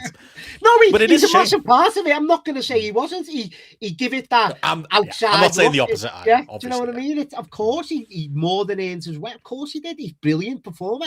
He's great. He's great at everything. It took me years to realise that. And once again, being so pilled, I can admit it. He's brilliant at like everything. One of the best babyface, as you say, Ben. Why was he a heel for 5 years, mate? Him and Bailey, mate. I'll never get over it. Never get over it. Malpractice. I enjoy Bailey as a heel though in the pandemic, but Zayn, once again, he's going to pull off with the best because he's a great all-round like performer. Yeah. But yeah, he should be that baby face. And what me again saying it, I've said it 3 times in the last 5 minutes. You put another bullet into Sami Zayn, where you've done it with Roman. You were timed around the story. You could get away with it there. You could. That was my defense at the time. The story was so over. It was flat in the building, but he could come out of it strong, which he got the main event at WrestleMania. He beat the Usos. You got that out of it. Here, what's he going to get in redemption? He's getting nothing. And that's where I'll agree with you on that side of it. So, just to say quickly, because we alluded to it a few times through the pod, how do they fix this through Cody, Jacob? It's got to be a 3-way, on it. It's got to be. Because actually, I think you think I'm going to disagree with you. Like, yeah, Cody is like on the downswing at this point, and like has been booked badly and presented badly, and probably we shouldn't be at this point, but we're probably getting to the point where you should turn him heel. But it feels like a Cena thing where the merchandise and all the other things are going to be reasons they'd never do it. I said no, but that's the most bullshit. Sorry, Ben. That's the most bullshit thing in the world. Roman Reigns' bloodline was selling more than anything. They were heels. When we all know when Cody turns heel, because I'll give Cody credit. He's obviously a good performer. He'll get it over. He'll get it over, and he'll be a heel for a bit. But it only takes 6 months and everyone cheers him again. He'll get it over. He's the biggest star in the company. That's fuck off. Full timer. But you know, but that's my thing. But even that though, Ben, we can't at this point. And this is what I'm saying. We can't have Cody. If Cody Rhodes wins at WrestleMania, which he very well might do, we can't have him just being babyface Cody Rhodes champion. Not without the opponents. Yeah, exactly. You can go into transition into the Jacob feud, but you can't be turning Jacob heel because he's kind of Drew's the heel. Jacob's kind of a tweener in this at the minute. It's like you've got to put all your eggs in his basket. You've got to have Drew McIntyre being the sacrificial lamb. All right, Drew, thanks for all your work over 2 years. You got the Damian Priest match last year. This is your reward, having the belt for once.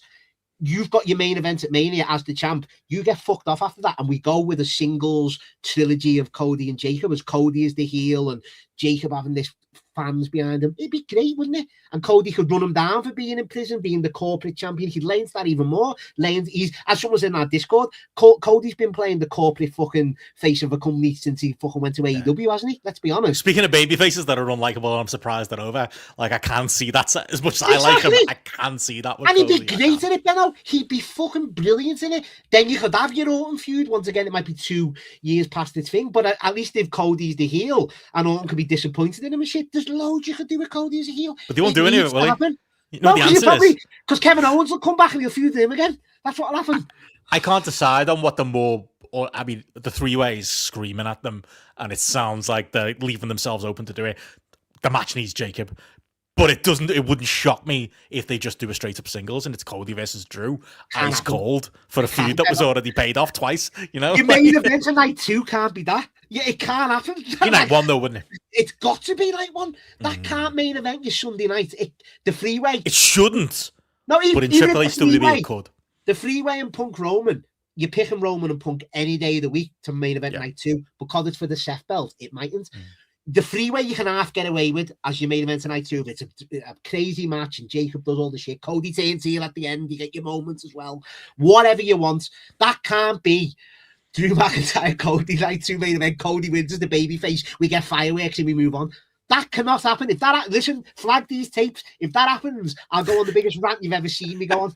I will. I don't know, Garrett's might be bigger. He's seen it with his own eyes now. I still think he doesn't believe that Drew's the WWE champion, but he is in 2026 somehow. No, you've just got to take the positive out of the situation. I do agree with you and go with Jacob. He has been fucking on fire on the TV the last while. How authentic has he been? Now, this is one of the ones we get along with, isn't it? Just Everett in the bar, like the fucking bandana and all of it, like being like that street type rather than being like a faceless monster that he had to be. Like I think you said it on Weekend Show. We got it in the bloodline. He has to fill a role. He's himself right now, isn't he? And that's where the money is. 100%. That, and as I say, that's not giving like Triple H credit there or like Jacob. We all maybe the in-ring stuff me and Gareth will disagree with, but for the way he was positioned, he had to finish that storyline off the way he books. He had to, and don't get me wrong, even at times, Ben. He had too many catchphrases. He was being that like, let's just get you now fit them in because they're over. You go with what's over, but you have these promos that he was doing walking backstage. You have these like the Cody sit down, one of the best things I've seen in years, and real and authentic it is. Let him just be himself now. He'll have the catchphrases in because that's him and it's off the cuff. It's not scripted. Just let him do it. Just let him be himself. And I'm telling you, the fans will love him. And if you play Cody off being the heel, running them down, saying you shouldn't be, lean into that. And I know it's 1990s, like, you know, authority champion, but Cody could pull this off and he won't need an authority figure behind him. He can just say he's the face of the company kind of thing. He'd be so good at that. Not to change anything, does he really? He does, exactly. He doesn't know. He could be deluded in that sense. Same suit, same everything. Yeah, just say what he says about Triple H in shoot promos, in just real promos on telly. It can all work. But maybe Nick Aldis turn heel. I know it's 90s, or do something. They could make it work because they're so good. Even Nick as a talker and stuff. They could get it over in this year, definitely. Any other thoughts then coming out the Rumble or Raw? Speaking of the authority figures, how good's Adam Pearce at his job? How good's Nick Aldis at his job? Fucking hell, that give Triple H that he give the authority figures as like legit, hasn't he? Like the real people, they care about it. Like they don't back down. They haven't had big angles where they get battered or lead. But they're also distinctive, aren't they? They're not interchangeable. The two of them, they both got like strengths and weaknesses. Yeah, I don't love everything they do with them. I don't love everything about this Pierce stuff with Heyman and the lads. But yeah, it was well done. The but I think on Raw. Once again, I have said they've stepped away from, but the beatdown's coming, and when that proper beatdown, if he gets a bit of blood on him. That'll get him over because we haven't seen this for years. We've seen it every fucking 2 months, didn't we? Under Vince, whoever authority figure feuds with insert heel at the minute or insert babyface. This would have legs. You built it up. He's gonna snap. If you have that big angle where even Heyman's like, "What the fuck are you doing?" You know what I mean? It'd be brilliant and it'll earn its place, and you'll go from there with Braun to present him as, like I said earlier, this WWE package. What you need to be, get over. Be good on the mic, be good in segments, and that's what we're doing, and I want to see that. Whereas Aldis, to the thing, he'll step up more, but he won't be as in your face as Pierce. Like, Pierce's veins are popping out of his head, aren't they, when he's like, shall great. But I loved him on that CZW Ring of Honor feud. I loved him in that, like, fighting the cause Ring of Honor. He was like legit, like, I enjoyed him on that. Great indie heel. Always loved it. Always had a soft spot for Adam Pearce. But yeah, Raw was obviously back in the regular world. Anything else from regular world in Philly? And I don't know. I was going to say just the wrap up as well on Mania. Like it was. I actually thought it was a Saudi Raw, and I was surprised when I saw it was on at 1 a.m. Like Saudi Mania is going to be an uphill battle based on that show. Listen, mate. It really is. Right, I said it, didn't I? A bit on the preview, or maybe it was in our group. I can't remember. Pre-show, sorry. It's one of them. Like, if that was your test run, once again, one night... A lot to learn. One night you can get away with it. 2 nights is going to be a big ask. Because, listen, overall... Especially if it's empty like it was. It wasn't just the lights. We all thought it looking at it, and it looked like it was just... Remember the Raw Netflix debut with the one in LA, where it just looks like the lights make the stadium look quieter than it is? It was actually a positive here, because it made us all go, oh yeah, maybe it's just the lights, only for it to turn out. No, there were a lot of fucking empty seats there, like... For a WrestleMania, like for 2 nights of it, oof. But that's what I mean. It's like even before this trial run per se, this Rumble, we knew going in WrestleMania in the Saudi's not going to be the same. It's not going to have the same, atmosphere, buzz, everything going into it from the real life side of it, from the on telly side of it. It's just not going to be the same. And this, honestly, it wasn't, Ben. The crowd was good for some of these parts of the show, but as again, it was dead and not interested in a lot of it. And as you say, there was a few empties. I think it was back and forth. It was weird because some angles, when it looked like lights, it had people sitting down. But then I think people were just going to get like whatever and just leaving the seats. And that's not good during match. That's what I'm saying. So I think they were half in the building or 3/4 in the building, but they weren't there when it mattered. When you're watching, it was just weird from that side. So once again, one night you can half go okay, but 2 nights of it, that's going to be a big ask. And it was a big ask before we had this trial one. So I haven't got my hopes up for it. Like, it hasn't. Sold the soul for that shithole, like, and it's already been torn down as well. Like, that's just the whole thing's gross, and it's going to be even grosser come Mania week. Mate, that's why, Benno. Yeah. That's why. All right, last year, obviously, my lifelong dream to go to WrestleMania, and it wasn't the greatest 2 nights of overall, but I had the best time. That's why this year I'm getting even more excited, and I'm clinging on. I've got Phil and Roman. I'm happy. The final episode, the season finale of WrestleMania. I've got Phil and Roman. I'll milk that to the ground. Hopefully get Jacob crowned. We've got Seth and Bron, which I'll be invested in. Half announced or going to be announced. So I'm going to be bigger than ever this year for Mania, mate. So you'll have to bear with me in the next few months. It's mad when Vegas is the moral right, but I guess that's the we're in right now.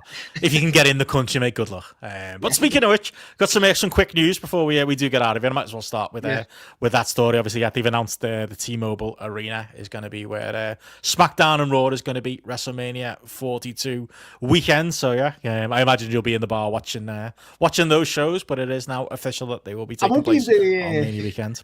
I will be in the state, Ben, for both of them. I'll be arriving after SmackDown and leaving before Raw. It's a quick stint in Vegas this year, mate. Oh, okay, in and out. Will you be going to Tampa for Backlash? That's been officially announced as taking place in May. Gareth has it on the GRAPPL calendar 2 months ago, so Gareth knew before everybody else. But there we go. That's been announced as well. Yeah, Backlash. As I say, it's not not in a European country or not this year, is it? Or as expected by some, yeah. It's in America, so interesting to say the least. That means will your Money in the Bank be held maybe back over here or somewhere? Because there's a show. There's a big Belgium show, isn't it? I think it is. Yeah. Oh, yes. Sorry, that is. Yeah. Clash in Belgium probably or something. Yeah. So it'd be something like we'll King of the Ring maybe. Yeah. We'll see. Other news now from WWE got lost in the air. Obviously the Roman stuff going on. The weekend, Ava announcing her exit from WWE. Simone Johnson, the Rock's daughter, obviously has come out and said "fuck ice," which I very much enjoyed seeing her do there. I don't think that's the reason she's left, but I'm not an NXT viewer, mate. But I believe she was just in regular NXT segments on the TV on Tuesday, only the night after, to announce she's leaving. I was getting into full conspiracy mode as I was. We're in Dublin over the weekend. I was in a lovely rock club as they were playing AEW Dynamite on the telly, mate, as a barmaid in a Wu-Tang t-shirt. It was serving me. It was all me dreams of the early 2000s. It was a great old time we had there. But yeah, while I was watching that, this news was coming through. The Roman Reigns stuff was coming through as well with his comments on the Pat McAfee show. I wonder if there's any connective tissue between the two, but yeah, do you read anything into it? She was fucking terrible. And you were told that, mate, by people who were closer with her as well. So, you would well know. I mean, I'm going to name it. I asked, the only question I asked when I was tipsy as Zach Gibson was like, what's she like to work with? And he said she was lovely and she was a nice person, but obviously he's called it. He would never really, interesting in the ring, and she got transitioned out the ring pretty quick to this. Didn't you just say she's lovely? Yeah, basically, yeah. But she was the GM, Ben. That's what she was, the NXT authority figure. And something politically going on there, isn't it? Something, clearly. Yeah, for out the blue like that. And, Brian Alvarez will be happy because he's fucking never liked it from day one, has he, on the TV? But she was, again, the point is, she was so crap that, there was literally, wasn't even a conspiracy theory. She was literally only there to keep Dwayne happy. Do they not care about keeping Dwayne happy now? I'm not sure. Well, as I say, they'll keep swinging the proverbial cocks around, won't he? Triple H, this will be one that he'll have, got the okay on, and we'll see for the next, when The Rock comes back, if he comes back. He's been away for a while now, Ben. It's, Dwayne is still in that season mode, isn't he, of his movies. We got that Scorsese one coming out soon, so he's not coming back anytime soon, mate. Once that's done, I know I was holding a hope that he was going to come out at the Rumble or something, or even on Raw. Maybe after that, we'll see what happens there. But I just think there's smoke to that fire, and there's been some kind of politically, yeah. Maybe we'll find out as time goes on, but not exactly a gigantic loss either. I just want to say, by the way, breaking news here: Conor Laughlin, King of the Mountain, has pointed out, Matty, that it is US convenience stores are allowed if we do it on the 5-1. It is it's there to give us a 7-11. Oh no, I thought that, Ben. I was saying we added a few UKs to pad it out and give just to see the comparison of whether there's shit or not, and that how like, one will be on number one and be exactly. I can't wait for it. We'll get there. Well, that was the news. Speaking of comings and goings, just to throw in, Hiromu Takahashi leaving New Japan Pro Wrestling. It's always going to be bad news when New Japan throw the black logo out there. I am actually looking forward to it. I'll be hopefully previewing it, New Beginning coming up, and hopefully reviewing it maybe in some form as well coming up. And there's lots of positives about New Japan this last month or so. A couple of Match of the Year candidates from New Japan this year, but yeah, the losses keep coming. Hiromu, the latest name to be leaving. Obviously, Clark Connor's signing with AEW. It looks like being a related story too, but I mean, I think this one he's just landed in Noah. He's been working Noah anyway. I see.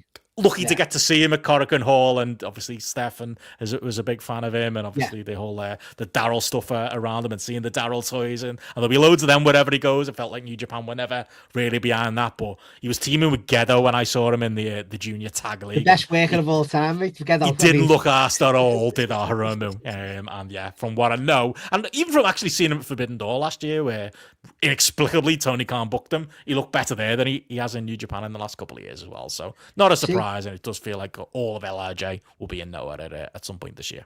Well, I'm glad you said that, because to me, as an actual wrestler, he just screams AEW.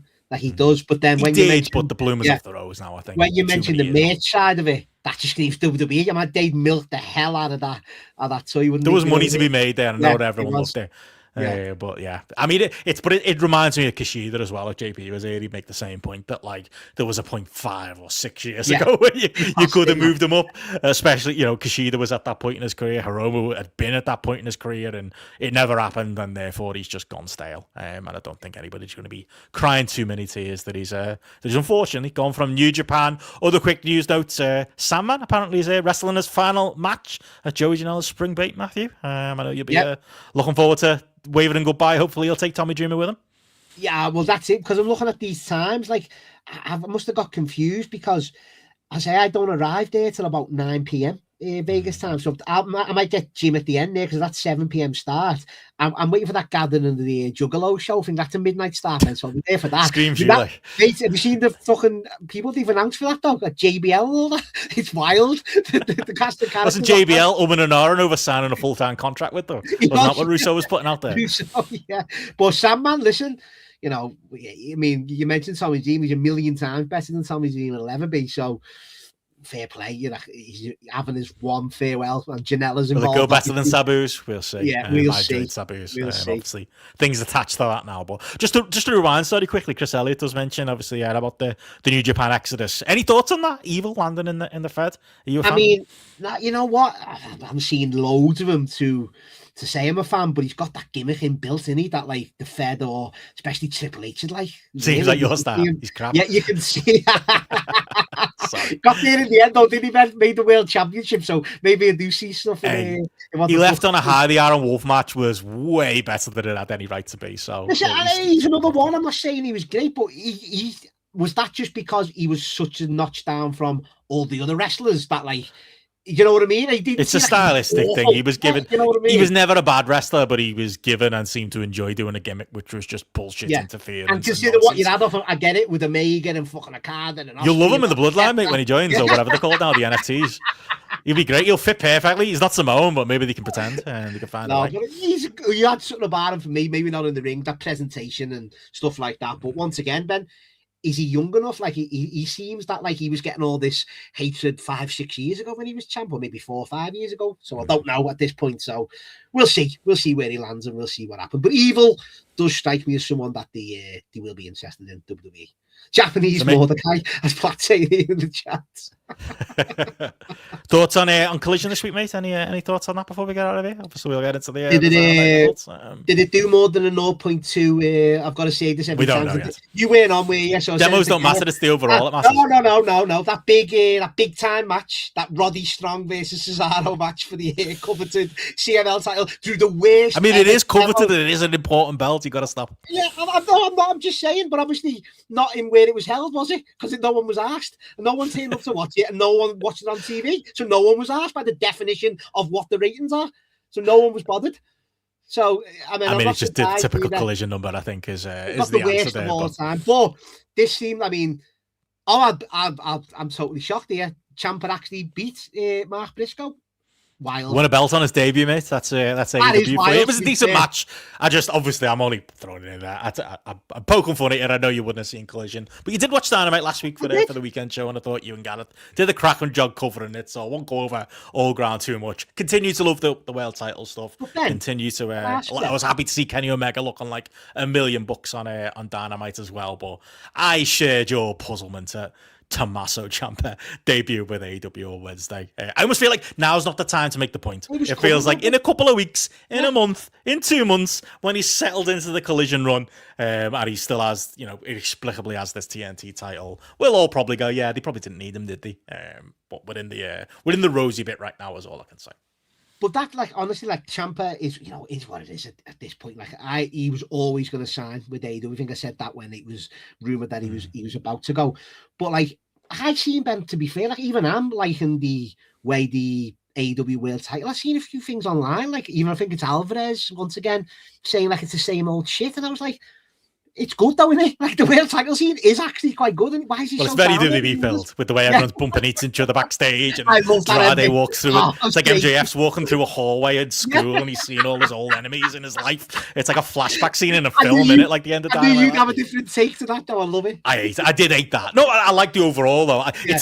I'm almost holding my nose with some of the execution of it, because I understand why you like it, because it's very fed build the way MJF is getting us there. And I actually don't think it's doing a lot for the baby faces, as much as I think the top 3 baby faces in WWE aren't very likable right now. The top 3 baby faces in AEW aren't very likable right now. Hangman's a fucking whiner. Swerve has lost a bit of cool factor for me. Obviously, I enjoyed the Andrade match, but I don't know. He feels a little bit lesser than at this point. Kenny Omega's still got it, obviously, again, and coming out looking great. Yeah. Smashing through Rocky Romero, which was my worry last week. At least he made quick work of him, even if the Don Callis stink is still around there. But it is all still very fed-filled, the way MJF is executing a very good idea. So, I broadly I like it. There's just individual things about it that do get me back up a bit. It's probably the way it's a wild one, isn't it? But yeah, Ciampa actually winning a title on his debut, and I always associate that, and maybe because my fandom isn't as strong as others, I associate that as the second. I know there's no joking aside here. I always have the TNT as the second belt in AEW, but obviously Okada's one. Who knows? Overseeing that. No, but that was, wasn't it? That was the second one they introduced, and it's the one with the history. Always positioned exactly as being, and big stars have held it all the way through as well. So it's it's wild, but. Elsewhere on Collision, I did really like Darby and Clark Connors. I think, again, Clark Connors is another one. Do we really need that other body? But at least he's younger, he's fresh, and he's something different.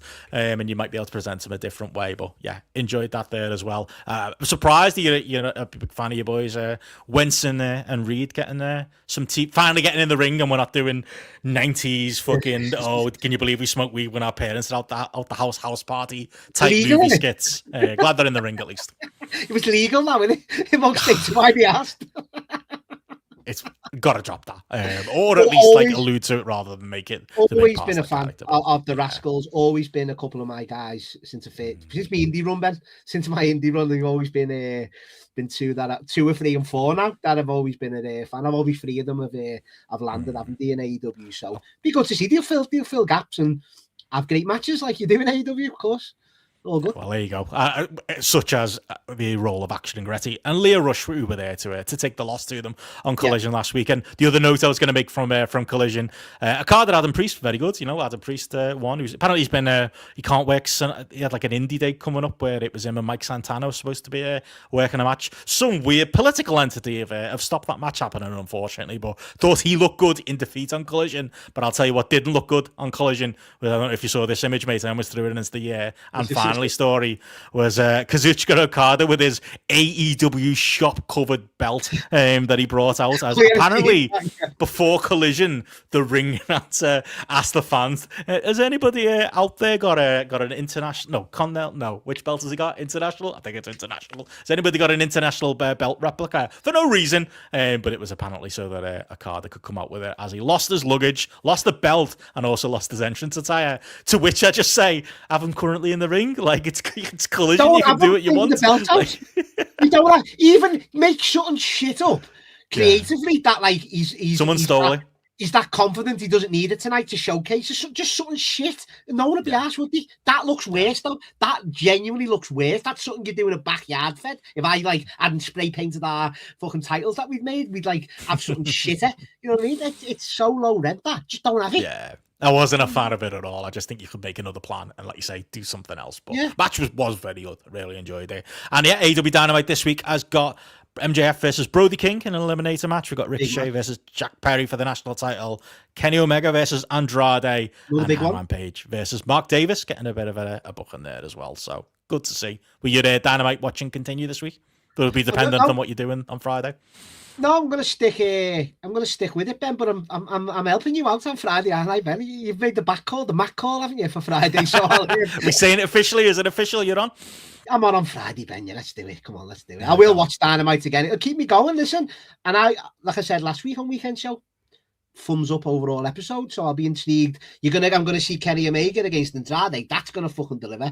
MJF Brody King's got stakes as well, which I think it's a bit obvious he's gonna win, but that'll deliver. Don't know about Ricochet and Jack Perry and Hangman Davis, but the other two for me are going to deliver, so I'm looking forward to it. There we go. Well, our finally story, AEW related, to keep your interest going, mate. I don't believe you, but we'll see. Have you seen this? Steve Borden, the youngest son, I believe, of Sting's two massive sons, has continued to do AEW dark match duty. And this past week when he came out, if you don't know it, he came out to Sting's turbocharged theme, the old Dan, not Man Called Sting, which is also JP and Gareth's like in the top five. I remember when they done the entrance themes, or they got big honourable mentions when we done that show, Ben. Fucking love to see it. Oh yeah, great nod, isn't it? You know, and if anyone is going to use it, it's going to be his fucking son. And if Sting was back in there, unlike Billy Gunn, Benno, he'd sell for young Steve, wouldn't he? You know what I mean? So to quote the great JP, it's and that's why you treat your legends well. You know, Tony treated Sting well, and therefore his sons are gonna probably are getting a look in AEW, and who knows what might come of him. But he's literally now he's got the theme song, and he's literally got his face. Like he might as well just be Sting too. And then we can at that point we can go from the original song, we can go to Man Called Sting, then he could become the Crow at some point. Maybe he could join the Bullet Club Wolfpack or something. I guess they're not the Death Riders with something else. And then come all the way back round and do the retirement run like he did in TNA and then AEW, and we're off to the races. Go to WWE for the Mania and then come back only. You do one shot at WrestleMania. Lose to Triple H. They'll be away. You'll still be going, Marnie, or Triple H's shit son, whoever we've got at that point to do it to fill the role. But there we go. Nice little positive story to end things on. But unless there's anything else you had there, hot takes on, Matty, any other news or anything else to mention? No, listen, just like we said, an eventful Royal Rumble, a newsworthy Royal Rumble and Raw to come out and to lead us on the road, Ben. As I say, all roads lead to Vegas for myself personally and on TV. So we'll be seeing what happens in the next few months. But always good to talk a bit of the business with yourself, Ben. There you go. We didn't argue too much, mate, and we kept it at a nice, quiet 2 hours as well. But let us know who you're here with, Team Matty, Team Benno. It's also you can join the Discord as well. Let us know your allegiances. But there we go. We'll follow it up most likely on Weekend Show this week. But outside of that, Matty, we'll do the plugs quickly again. Obviously, some fun stuff to look forward to again. If you didn't check it out, do check out Raw Roulette. Obviously, I enjoyed the Weekend Show with you two lads. If people haven't heard it, give that a listen as well. Some good spirited back and forth if you want more on the last week of of AEW TV. But yeah, anything else to mention, Matt? As I've just clicked on, Ben, if you stated for spotlighting the weekend show for the actual wrestling talk, on all 4 shows, there might be actual wrestling talk even getting announced. But on this month on GRAPPL, we've got the Metal Evolution show coming up with Matt and myself and Gareth. This is what happens when Matty gets too much power. We've got King of the Mountain, Conor O'Loughlin, his choice of... that's not a wrestling show either. That's not wrestling. UFC fighters / US convenience stores on our new, I'd say, hot show, the tier list, which everyone seemed to agree on. It causes the most chat on our Discord itself. Then we've got the week later, we've got Time. So you've got Liam joining us on the Connor show. We've got a double dose of Liam this month. He's going to be talking along with myself, you and Gareth, February 1997 of the 4 Pillars of Life: music, TV, sport, and film. And to round the month off, Ben, we've got Gareth's choice. Hopefully it's a wrestling-based quiz, which I'm sure it will be with Gareth doing his version of the pub quiz. But you want to talk about wrestling, Ben? We're here every week yourself. Me, weekend show, yourself doing lives, talking the current stuff. A lot to talk this month on GRAPPL. As I said earlier on, a short month in length, but a long month with the content here on GRAPPL. And then March will be here before you know it. We'll be on a razor's edge waiting for March. We will. Fun shows coming up in March. A lot of wrestling in March. A lot of wrestling. The March mixtape maybe even. Could be thrown in there. Some fun stuff on Simon's King of the Mountain show as well. So plenty to look forward to. Even further in the future as well. And also just quick plug, check out Benno and Hamflet if you haven't already. The well-received crossover episode with the Retro Boys is still out there. And this weekend, probably a bit late on the weekend as I'll be travelling. Maybe not quite as early as you got the last one out. There is the we're calling them the Housies, the end of season 1 awards for Benno and Hamflet as we're closed out now on the 2-hour period of In Your Houses, and we move into the 3-hour period of In Your Houses as well. Gets even busier. I don't know, the peak's done with now, mate. I think but it's only a downward swing now for me, but according to other people, we're going towards the boom, so I'll look forward to that. This is what, as I say, this is the prelude, and it's been amazing season 1. Genuinely, not blowing smoke, been one of my favourite podcasts to listen to. But, mate, it's going to get even better, Ben, in season 2. It really is, mate. I cannot wait. I'm already politicking of what episode hopefully I'm allowed in. You know what I mean? Because there's so many to choose from. So many to choose from with these 3-hour 1998. Steven is absolute... Well, 1987 first, obviously the best stuff, but then we do get there. I say that my favourite match of all time is in this 1997. So some incredible stuff these first few 3-hour ones. Then it goes off a bit off the rails in 98, and who knows about 99, mate. But we'll get there with time. We'll get there. Can't wait, mate. As I say, great work, and looking forward to that as well. There you go. Check that out. If you haven't already, give us a subscribe on the YouTube. You can become a YouTube member as well to get all the shows Matty talked about there as well. But yeah, we'll be back for a weekend show later in the week. And outside of that, thank you, patrons. Thank you to our live patrons, and thank you to our YouTube members for tuning in live with us tonight. As always, thank you to our kings and queens of the mountain, Conor O'Loughlin, Eddie Sideburns, Chris Platt, Carl Gack, Sophia Hitchcock, Sam Mulvaney, and Marty Ellis. We will catch you again on one of the many shows we just mentioned. Good night. Ta-da.